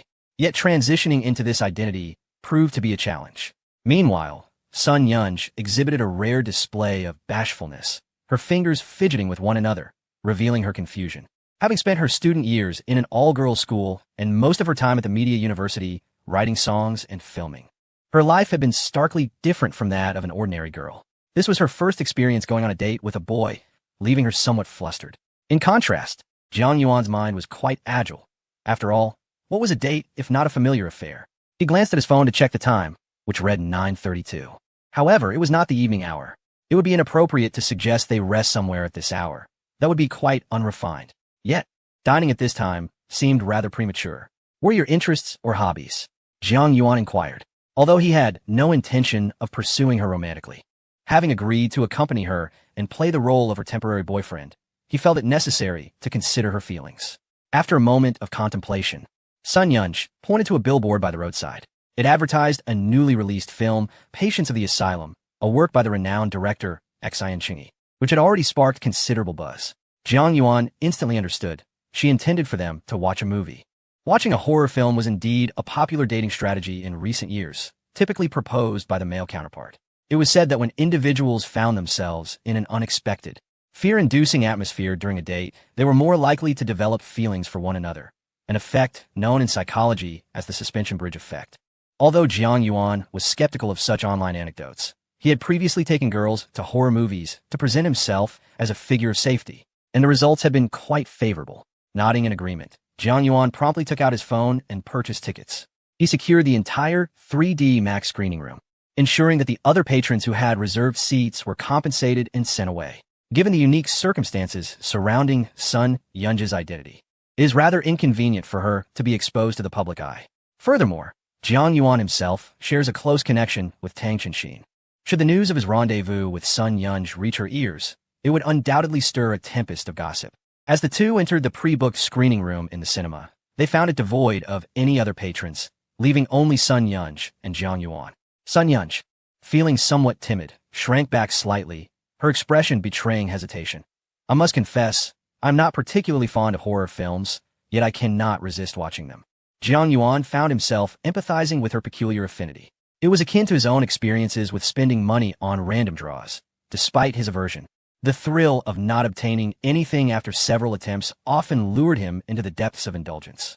The film commenced shortly thereafter, the screen revealing a dimly lit interior of a mental institution, filled with an assortment of eccentric characters. I am a butterfly from the heavens. I am a mad scientist. Stand in line, for I am about to conduct an experiment. I am Superman, hailing from Krypton, and thus I shall commence my indulgence. The doctors and nurses nearby shook their heads, resigned to the notion that these individuals were beyond salvation. Yet behind this seemingly tranquil scene, a pale hand suddenly emerged from a solitary room.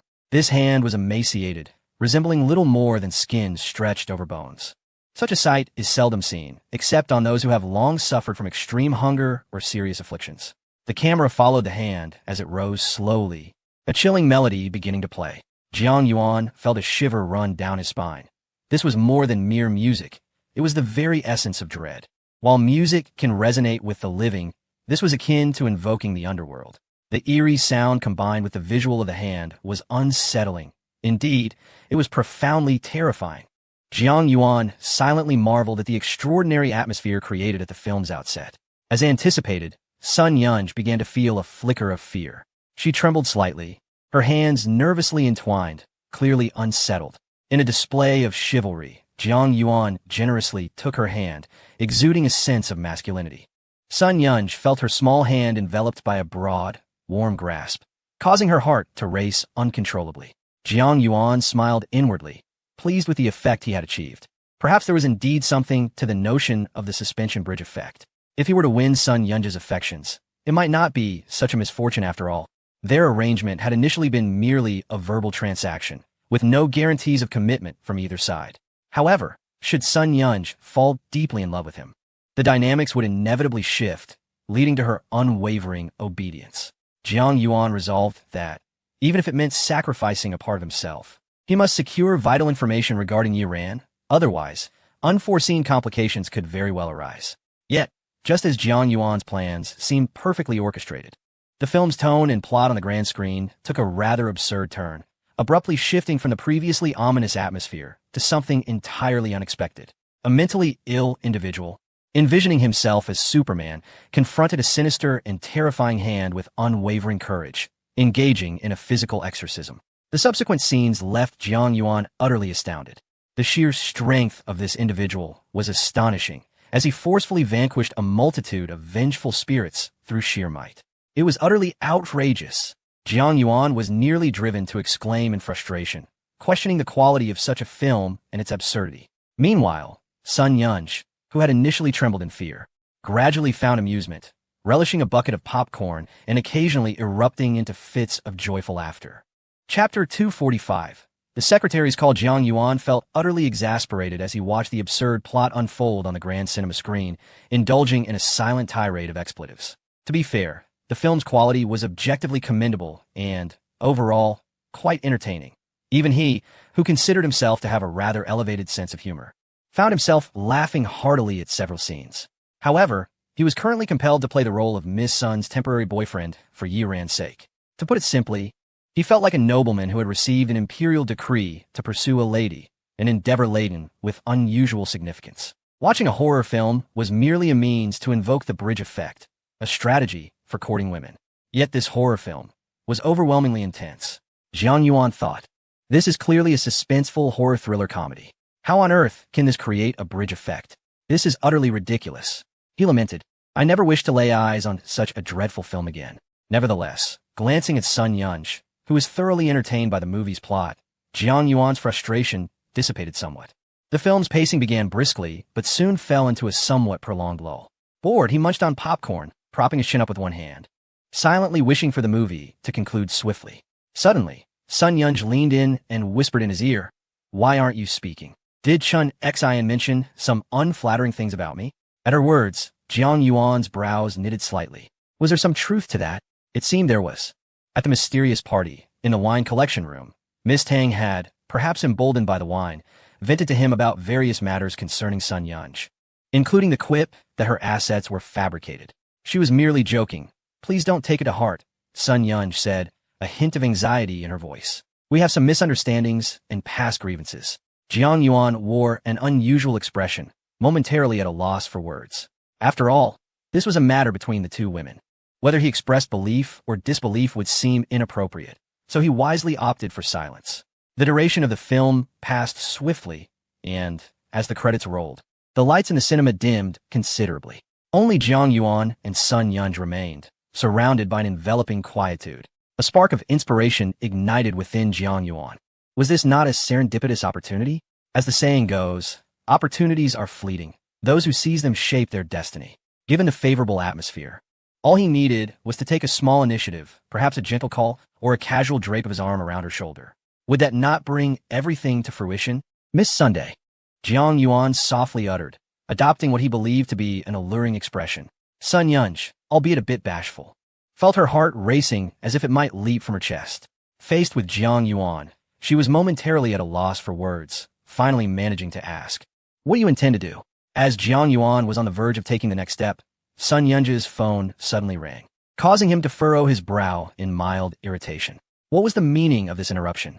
Just as he was ready to proceed, the unexpected disturbance arose. Coincidentally, his own phone chimed in unison. Both were caught in a dual interruption, rendering further action impossible. Jiang Yuan couldn't help but find the situation somewhat absurd. He felt akin to a secret agent engaged in a covert mission. Just as he was poised to commit himself to the plan, his partner had unexpectedly thwarted him. Who is it? Do you need something? Jiang Yuan inquired, his tone slightly petulant. After all, he was merely a human, susceptible to the occasional morning grumpiness. Having been on the brink of action, the sudden intrusion was understandably vexing. However, the caller on the other end seemed unfazed by his irritation. Or perhaps she simply knew better than to take his mood to heart. Mr. Jiang Yuan, I am here to report on the progress of the Paradise Island renovation, which is nearing completion. You are welcome to inspect it at your convenience. Ah, I almost forgot to introduce myself. I am the head of Paradise Island, your personal secretary. Song Kaiju, she said with a cautious yet respectful tone. Jiang Yuan was taken aback. It felt both surprising and entirely expected. After all, he had recently acquired shares in Paradise Island, so it was only natural that someone in charge would reach out to him. This was reminiscent of his previous experiences at the Fiskgarten restaurant with Yuanmei Corporation, where he would typically be contacted by a secretary or executive. However, Song Kaiju's voice was distinctly different. It possessed a sweetness that transcended the ordinary, imbued with an ethereal elegance akin to orchids blooming in a secluded valley. Jiang Yuan felt an inexplicable thrill upon hearing it. If Yao Qianqian's appearance was undeniably aligned with his preferences, then this voice resonated deeply with his sensibilities. He resolved to visit the island at some point, yet today held significant matters that required his focus, particularly concerning Iran, making it unwise to be distracted. I will consider it, he replied succinctly, eager to conclude the call. Song Kaiju seemed to sense his desire to wrap things up and exchanged a few polite words before ending the call. After hanging up, Jiang Yuan noticed Sun Yunj gazing at him expectantly. He promptly inquired, "What is going on?" "My close friend has invited me to a small island for a vacation." Sun Yunj replied. "A friend?" Jiang Yuan echoed. "Yes, she is from the Lin family, and her relationship with the Sun family is quite significant. I cannot refuse her invitation. Would you accompany me to her island?" Jiang Yuan pondered briefly before agreeing to her request. Having already committed to being her temporary boyfriend, it is only natural for him to fulfill the responsibilities that accompany such a role. A man's word, once spoken, is as binding as the strongest of oaths, and Jiang Yuan possesses a certain awareness of this principle. Furthermore, rather than indulging in the customary activities of a young couple at the cinema, it would be far more advantageous to visit the Lin family's estate and seek out reliable intelligence. After all, it is evident that each of the four prominent families possesses their own unique talents. For instance, the Sun family, to which Sun Yunj belongs, excels in information channels. One wonders what expertise the Lin family might hold. Simultaneously, images of Tang Long began to flicker in Jiang Yuan's mind. This man is an enigma, and moreover, he is the father of Miss Tang. Given that Jiang Yuan had previously embarrassed him in front of influential figures, it is unlikely that he would simply let the matter rest. A visit to the Lin family could indeed yield valuable information. "By the way, where does your friend live?" Jiang Yuan inquired. "She is currently on a small island in the Coral Sea, having reserved the entire place for a party," Sun Yunj replied. Chapter 246, The Enviable Paradise Island. Jiang Yuan's expression turned peculiarly thoughtful. After all, the Coral Sea was indeed the location of her own Paradise Island. What a remarkable coincidence. Could it be that the Lin family had chosen an island for their gathering right next to hers? "Let us set off," Jiang Yuan declared. "Yes, they have already sent someone to pick us up," Sun Yunj replied. The other party acted with remarkable efficiency. Within approximately 5 minutes, a luxurious black convertible car arrived to take Jiang Yuan and Sun Yunj aboard. However, the driver of the vehicle seemed exceedingly taciturn. Jiang Yuan even suspected that he might be mute, for no matter what she inquired, he remained utterly silent, simply conveying them to a dock. Sun Yunj explained. "The drivers of the Lin family are all like this. It is said that they undergo rigorous internal training with strict regulations, ensuring that no information about the Lin family is ever disclosed. They are incredibly trustworthy, and many families aspire to adopt such training processes, yet they have never had the opportunity." Upon hearing this, Jiang Yuan couldn't help but roll her eyes. The Lin family's draconian training regimen was apparently desirable to others. Was this not merely a scheme to transform their servants into unthinking automatons dedicated solely to their master's whims? Such a method seemed excessively heartless, Jiang Yuan mused to herself. During the centennial celebration of the Tang family patriarch, Jiang Yuan had only exchanged brief pleasantries with the head of the Lin family, and her impression had been rather favorable. However, hearing this now, her first impression had morphed into one tinged with apathy towards the Lin family. At the dock, a rather opulent yacht awaited them, and Jiang Yuan and Sun Yunj were soon ushered aboard by the relevant personnel. "This yacht is quite magnificent," Sun Yunj exclaimed, unable to contain her admiration. She was certainly not a naive girl unaccustomed to the world. As a miss of the Sun family and a renowned star, she had encountered her fair share of grandeur. Yet this yacht still managed to leave her somewhat awestruck, not only due to its splendid and luxurious exterior, but also because of the dazzling decor and entertainment facilities within. Most notably, she recognized numerous affluent individuals aboard, many of whom had been prominent attendees at the centennial celebration. Evaluating the luxuriousness of a yacht is not merely about its objective conditions. Rather, it hinges upon the caliber of guests it can attract. The higher the status and background of the guests, the greater the yacht's value, an understanding that requires no specialized knowledge of yachts. Sun Yunj leaned closer to Jiang Yuan and whispered, "Be cautious. Members of the four prominent families are present to varying degrees. While many admire your performance at the centennial celebration, there are still quite a few who harbor some grievances towards you." Jiang Yuan felt a wave of innocence wash over her. What had she done to deserve such scrutiny? Why was she the subject of criticism? However, deep down, he was acutely aware that his actions that day were exceedingly audacious, showing no regard for the Zhang and Tang families. After all, he had essentially intruded upon their wedding, utilizing the powerful figures he had summoned to publicly coerce the heads of the Zhang and Tang clans into submission, an approach that could only be described as exceptionally domineering and ruthless. Despite this, his boldness garnered him a considerable number of admirers, with many expressing profound admiration for his ability to summon such influential figures, almost to the extent that it seemed akin to commanding the winds and rains. Indeed, it wasn't long before numerous individuals approached Sun Yunj and Jiang Yuan, greeting them with cheerful smiles and engaging in casual pleasantries, merely a conventional social maneuver. In the face of such amicable individuals, Jiang Yuan was more than willing to reciprocate their goodwill, engaging in conversation without the slightest hint of arrogance. Yet, there were also those who cast furtive, malevolent glances in his direction. Jiang Yuan possessed keen perceptiveness and an excellent memory, readily identifying that most of these individuals hailed from the Zhang and Tang families. He had previously encountered them during the centenary celebration at the Tang residence and had, therefore, committed their faces to memory. Nonetheless, there were some individuals whose intentions eluded Jiang Yuan, including a small faction from the Sun and Lin families who harbored certain grievances against him. Sun Yunj, standing nearby, offered an explanation. "Your close association with me and Qinshin the other day has sparked some envy among others, leading to their jealousy towards you." Upon hearing this, Jiang Yuan felt a mix of amusement and disbelief. How had he inadvertently attracted such envy? However, upon reflection, he found this reaction somewhat reasonable. Recalling how he had heard of numerous renowned female celebrities whose husbands faced online harassment following their divorces, simply because their beloved had been swept away by another man. To those individuals, it was akin to a prize cabbage being trampled by swine, evoking intense discomfort and, naturally, jealousy. It seemed that today's events would not unfold as smoothly as he had hoped, Jiang Yuan mused. Nevertheless, he was not intimidated by the prying eyes of these petty individuals. Should conflict arise, he was prepared to defend himself, armed with his own strategies. The cruise ship sped swiftly onward, soon approaching the vicinity of the Coral Sea. A magnificent island, reminiscent of a grand palace, gradually came into view, captivating the attention of all present. The invited guests, distinguished in their own right, were thoroughly astonished by the sight.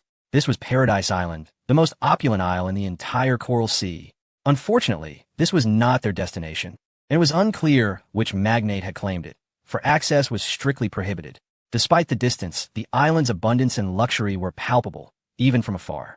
It is said that the island is equipped with numerous drones that serve as substitutes for human labor, representing the pinnacle of technological advancement. On this Paradise Island, every aspect of daily life has been meticulously crafted with cutting-edge intelligent design. Chapter 247, Maple Fish Island. As Jiang Yuan listened to the cacophony of praises surrounding the luxurious facilities and natural wonders of the Paradise Island, a flicker of anticipation ignited within him. Although this was his private island, he had never set foot on it himself.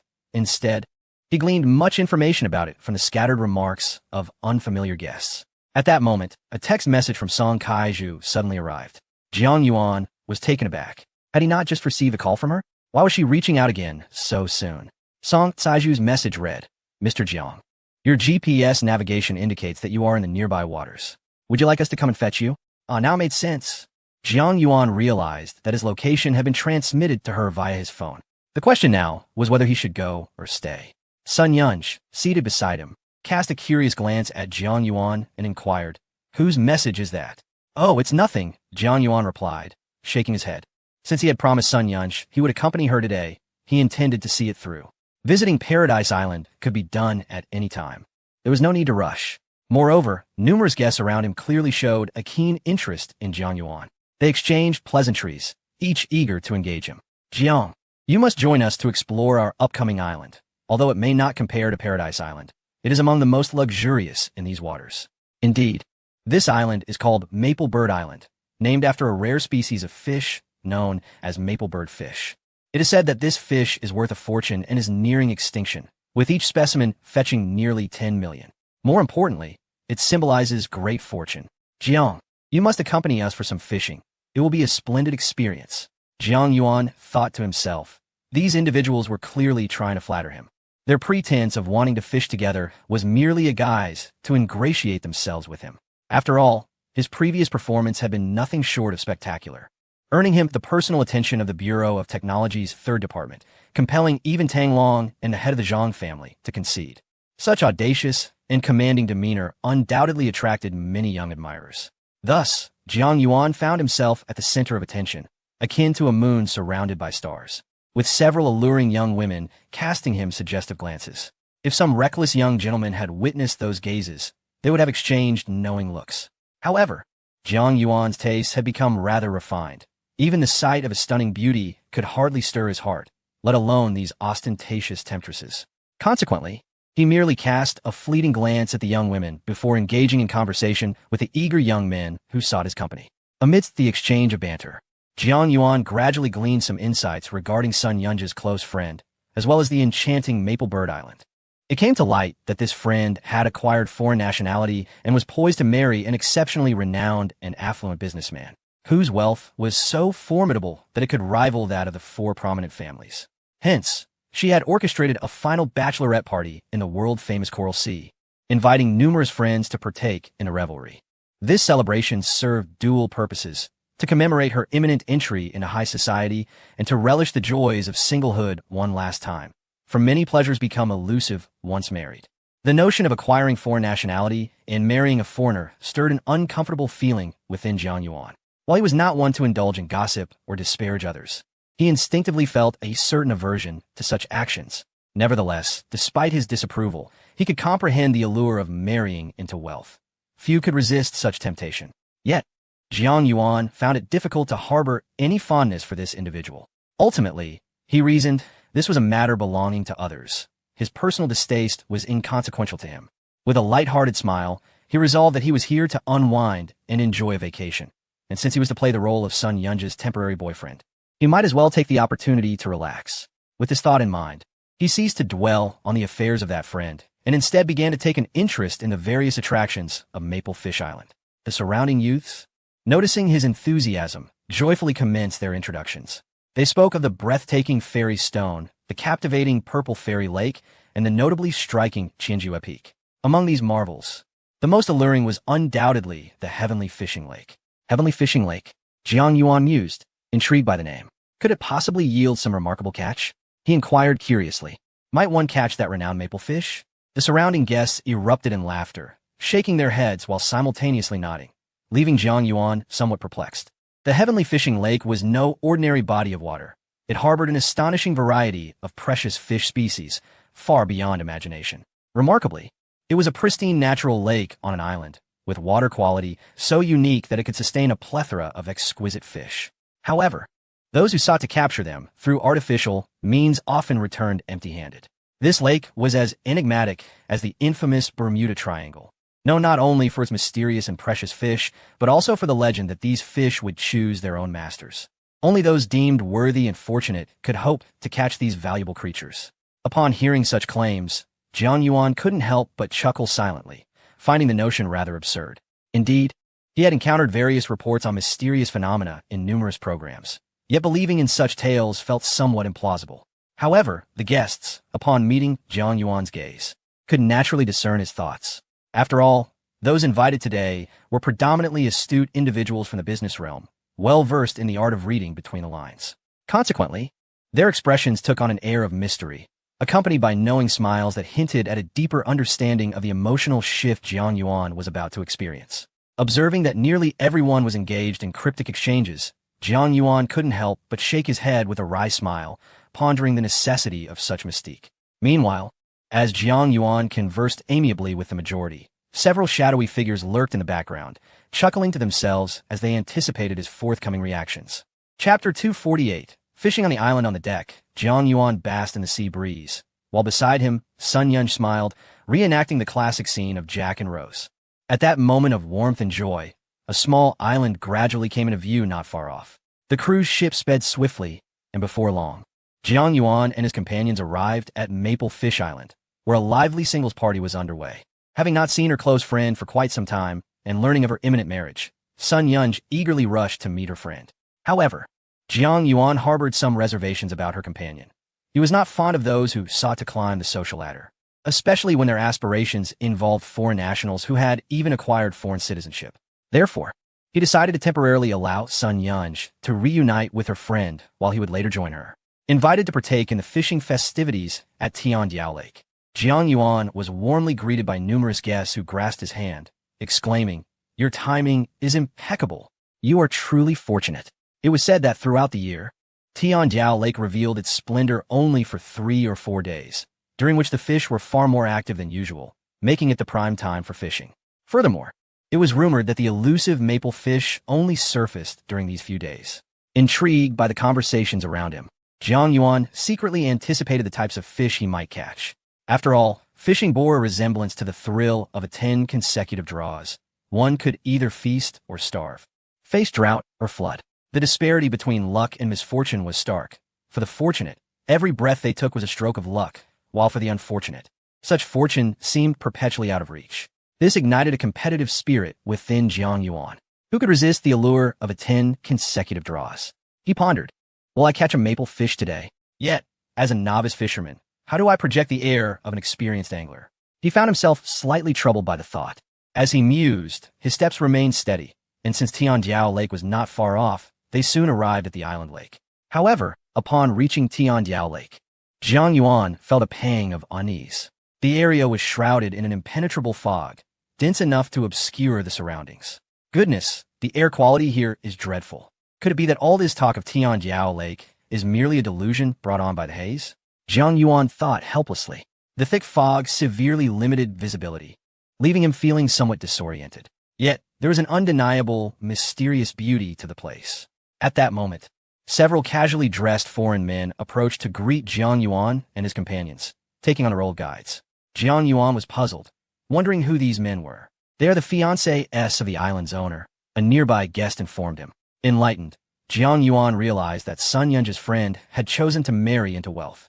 Even if it meant embracing foreign nationality, all for one of these men. Jiang Yuan had long since made up his mind to remain disinterested in the conversation. Thus he did not initiate any dialogue. The other party, exhibiting a somewhat aloof demeanor, mirrored his reticence. Soon, the fishing activities at Tiandiao Lake commenced. However, as this was Jiang Yuan's inaugural experience with fishing, he found himself beset with numerous uncertainties regarding the preparation and placement of bait, as well as the selection of fishing rods. Fortunately, he was surrounded by seasoned veterans who graciously offered their assistance, alleviating his concerns. Yet, the foreign gentlemen present could not help but cast disdainful glances at Jiang Yuan, who appeared rather inexperienced. Having grown up along the coastline, they possessed a fervent passion for water sports and fishing, a sentiment fostered by their cultural background. Consequently, they looked down upon those who were not adept swimmers or fishermen. Unsurprisingly, Jiang Yuan found himself ensnared within their hierarchy of scorn. Nevertheless, their contempt was limited to merely impolite expressions. They refrained from overt provocation, recognizing that they were all guests here and would not be foolish enough to disrespect fellow visitors. Their disdainful gazes were an involuntary response, rather than a deliberate affront. The discerning eyes of other guests nearby quickly observed that the foreigners had evidently enjoyed considerable success in their fishing endeavors, having likely commenced their activities prior to Jiang Yuan's arrival. "Peter, what have you caught? Show us, dear friends," one guest could not resist exclaiming. Jiang Yuan glanced at the tallest among the group, the golden-haired foreigner, and realized his name was Peter. The others displayed a distinct deference towards him, instinctively maintaining a respectful distance, indicating that Peter held the highest status among them. Peter appeared to have anticipated this inquiry, standing proudly with his hands clasped behind his back, ready to unveil his bountiful catch. His fishing bucket brimmed with a variety of exquisite sea fish, eliciting gasps of astonishment from those around him. It is well understood that fishing is no simple task. Even seasoned anglers often find themselves sitting in silence for an entire day, reaping nothing. Had it not been for the unique conditions at Tiandiao Lake in recent days, such a bountiful haul would have been exceedingly rare. However, Peter's skill was undeniably impressive. Given that everyone operated under the same circumstances, it was evident that the combined efforts of his companions did not even amount to one-third of his remarkable catch, underscoring his formidable prowess as a fisherman. During his display of triumph, a shimmering golden fish caught the attention of many, causing their pupils to constrict in surprise. Is that a golden-backed fox? You actually managed to catch such a rare sea fish. It is said that only during these few days at Tiandiao Lake can one hope to land such a precious specimen. The hue is utterly exquisite. The vibrant orange-red adorning its back vividly exemplifies the vitality of this golden-backed fox. Moreover, the delicate intertwining of subtle violet-blue stripes adds to its breathtaking beauty. The surrounding guests, arriving in a steady stream, were immediately captivated upon sighting this magnificent creature, erupting into a chorus of astonished applause. Peter, upon hearing their accolades, stood tall with pride, reveling in the envious gazes of those around him. This rare golden-backed fox undeniably signified his extraordinary fortune, evoking admiration from all. Meanwhile, Jiang Yuan cast a glance at him, choosing not to utter a word, and instead picked up his own fishing rod, baited it, and embarked on his inaugural fishing endeavor. Chapter 249. Chen Yinyan, as Peter basked in the continuous praise from those around him, a sense of pride radiating from his expression, he caught sight of Jiang Yuan, who appeared utterly engrossed in fishing, seemingly oblivious to Peter's presence. This was not due to arrogance on Jiang Yuan's part. Rather, he harbored little fondness for these foreigners and lacked the inclination to engage in conversation. This behavior irked Peter, who mused that Jiang Yuan, an unfamiliar face, possessed quite the temper. As a novice at fishing, Jiang Yuan struggled with the mechanics of the activity, his movements lacking fluidity and finesse. Even the way he held the fishing rod seemed awkward. Observing his clumsiness, Peter and his companions exchanged knowing glances, secretly amused. It was widely acknowledged that newcomers to Tiandiao Lake typically returned empty-handed after a long day of fishing, often left with nothing more than sore backs and weary legs, a lamentable waste of time. 3 years prior, however, a prodigious young man had made headlines by catching a prized fish known as the Junzi Xian, or the red mint fairy, during his inaugural fishing trip at Tiandiao Lake. This carnivorous fish, characterized by its striking red, yellow, and white coloration, thrived only in the depths of the sea and was seldom seen in the market. Its capture was notoriously difficult, and the price was exorbitant. Indeed, the world might only yield a handful of these fish each year, each commanding a price in the realm of 1,000,000 yuan, equivalent to the cost of a house. The young man's remarkable feat sent ripples through Fengyu Island, prompting the local residents to host a grand celebration that lasted 3 days and nights in honor of the Junzi Xian's emergence from Tiandiao Lake. Such occurrences were exceedingly rare. In fact, in the past few decades, only that singular event had transpired. For most novice anglers, returning without a catch was the norm. As Peter and his companions observed Jiang Yuan's awkward fishing technique, they could hardly suppress their derisive laughter. Surely, this young man did not believe he could replicate the success of that exceptional individual from 3 years ago. Unaware of his own limitations, Jiang Yuan was just another ordinary person, unlike the prodigy who had once graced these waters. In hushed tones, Peter and his friends exchanged whispers, careful not to raise their voices and draw attention. They recognized Jiang Yuan's elevated status among the crowd. Many were eager to assist him, offering guidance on posture and technique. To openly mock Jiang Yuan would be a foolhardy endeavor, so they confined their snickers to private conversations. Meanwhile, Jiang Yuan was fully immersed in the task at hand, focusing intently on the fishing rod before him. Before long, his fishing rod began to quiver slightly, as if something had taken the bait. At that moment, Sun Yunj also spotted her close friend, Chen Yinyan. She was a vibrant beauty, with elegantly arched willow leaf brows, elongated phoenix eyes, and cherry pink lips. In terms of allure, she was perhaps only slightly less enchanting than the likes of Sun Yunj and Tang Chenxin, who were regarded as exceptional goddesses. Upon seeing her dear friend Sun Yunj, Chen Yinyan immediately grasped her hand warmly and engaged in lively conversation. Sun Yunj, with a smile on her face, teasingly inquired, "Yinyan, how's it feel to be getting married soon?" Mentioning her fiancé, Chun Yinyan's face lit up with pride as she replied, "It's quite wonderful. Peter not only comes from a well-off family, but he also possesses many charming hobbies. He has even achieved a master-level certification in fishing." Sun Yunj, taken aback, exclaimed, "A master-level fishing certificate? That must be quite difficult to attain. I've heard that only a handful of certificates are awarded each year." With her hands on her hips and a beaming expression, Chun Yinyan replied, "Of course. His talent in this area is exceptional." Sun Yunj then remarked, "I heard that Tiandiao Lake is currently experiencing its annual prime fishing season. Your fiancé must be there now, right?" Chun Yinyan nodded yes. Tiandiao Lake is undergoing its yearly transformation, and many rare fish species are likely to appear. I believe Peter will have quite a catch. A spark of inspiration flickered in her eyes as she suggested, "Yunj, why don't we go to Tiandiao Lake and see for ourselves?" Sun Yunj was well aware of her intention. What woman lacks a touch of vanity or a spirit of comparison? This was clearly an opportunity for Chun Yinyan to showcase her fiancé. However, Sun Yunj shook her head with a wry smile, understanding that this was likely a once-in-a-lifetime event for her friend, and she did not wish to dampen her spirits. So, she nodded in agreement. Moreover, Sun Yunj had her own reason for wanting to visit Tiandiao Lake, which was naturally related to Jiang Yuan. Today was supposed to be the day Jiang Yuan would play the role of her boyfriend for the day, a plan they had already made. However, having received an invitation to Chun Yinyan's single party at the last minute, it would be rude to refuse her friend's once-in-a-lifetime request. Jiang Yuan's willingness to accompany her was already a generous act. It would be utterly inappropriate for her to neglect him further. Chun Yinyan hailed a local sightseeing vehicle and pulled Sun Yunj aboard. Along the way, she extolled the virtues of her fiancé, Peter. Not only was he handsome, but his family also ran a multinational corporation that had flourished significantly in recent years. 4 years prior, their company had gone public, and since then, their stock prices had soared, indicating that investors held a favorable view of their enterprise. Additionally, Peter was ambitious.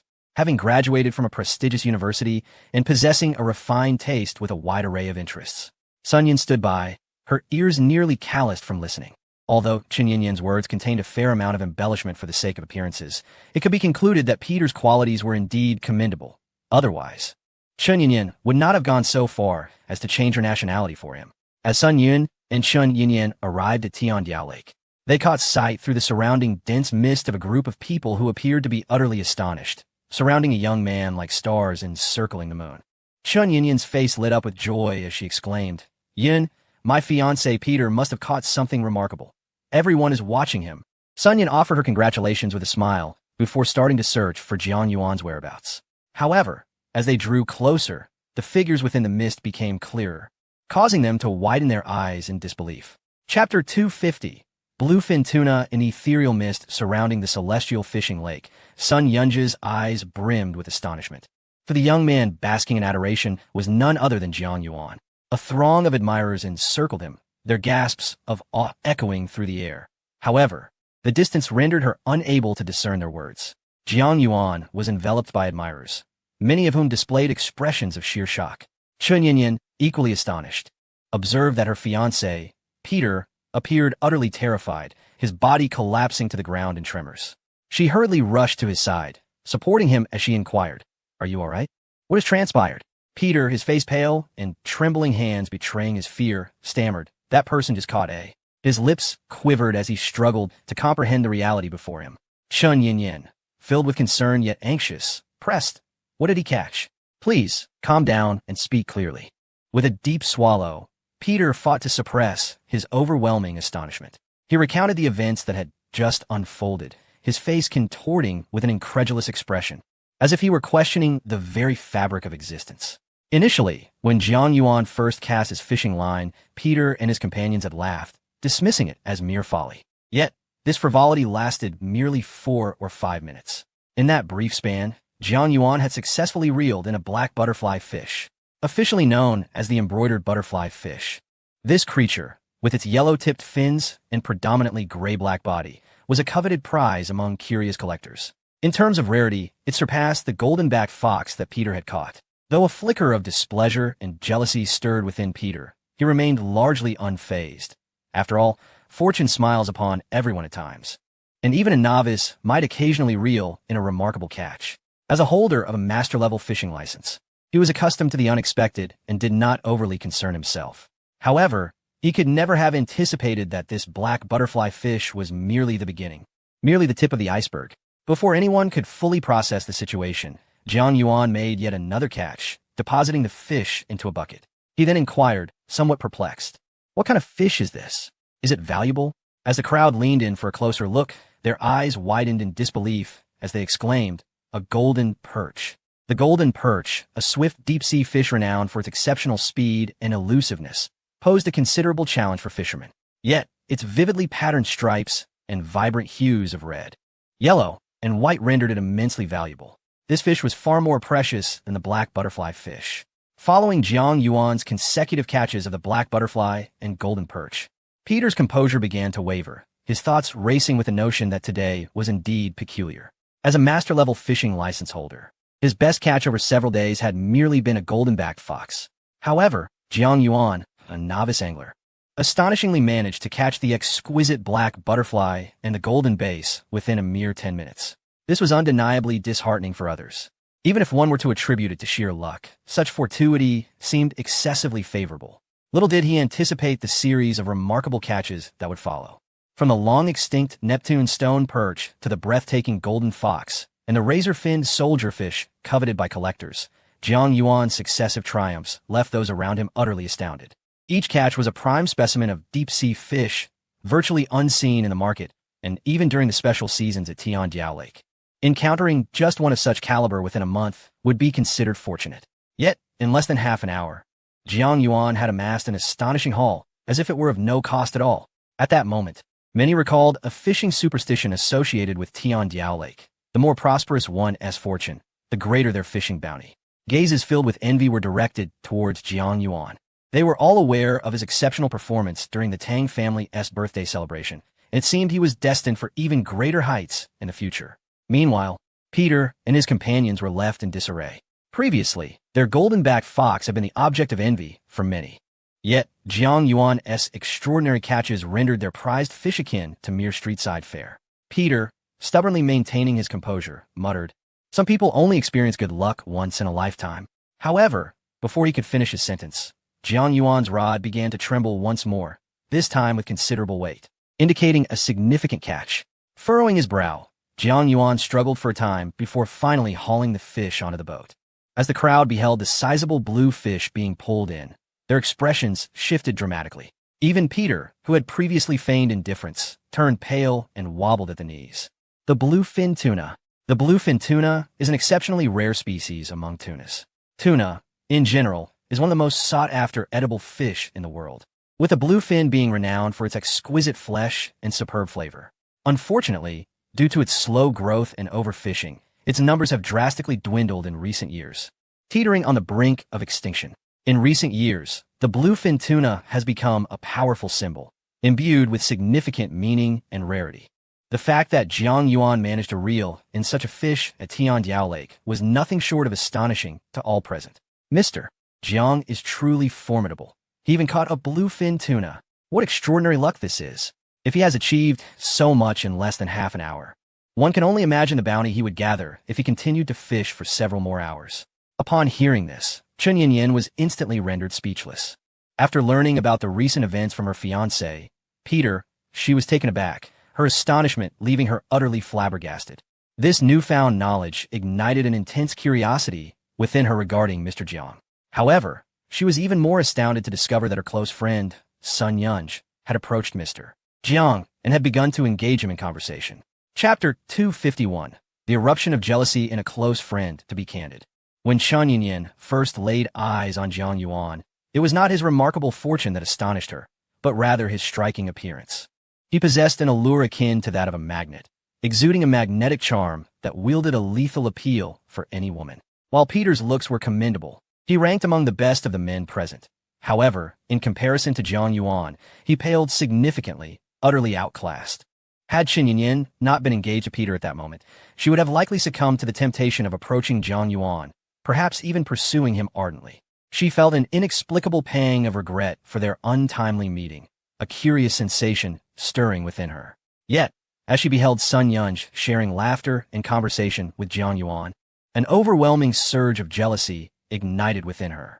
Simultaneously, She found herself deeply intrigued by the identity of this man. Yunch, who is this gentleman? Why do you not introduce us? Chun Yinyin managed to muster a smile, momentarily setting aside thoughts of Peter as she gracefully approached Jiang Yuan.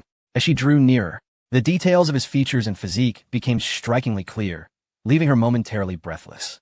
With sharp brows and starry eyes, his chiseled features and robust physique rendered him a quintessential male deity. She found herself momentarily stunned, nearly drooling in awe. However, Sun Yunj remained oblivious to her reaction and proceeded with the introductions. This is Jiang Yuan, she stated before turning to Jiang Yuan,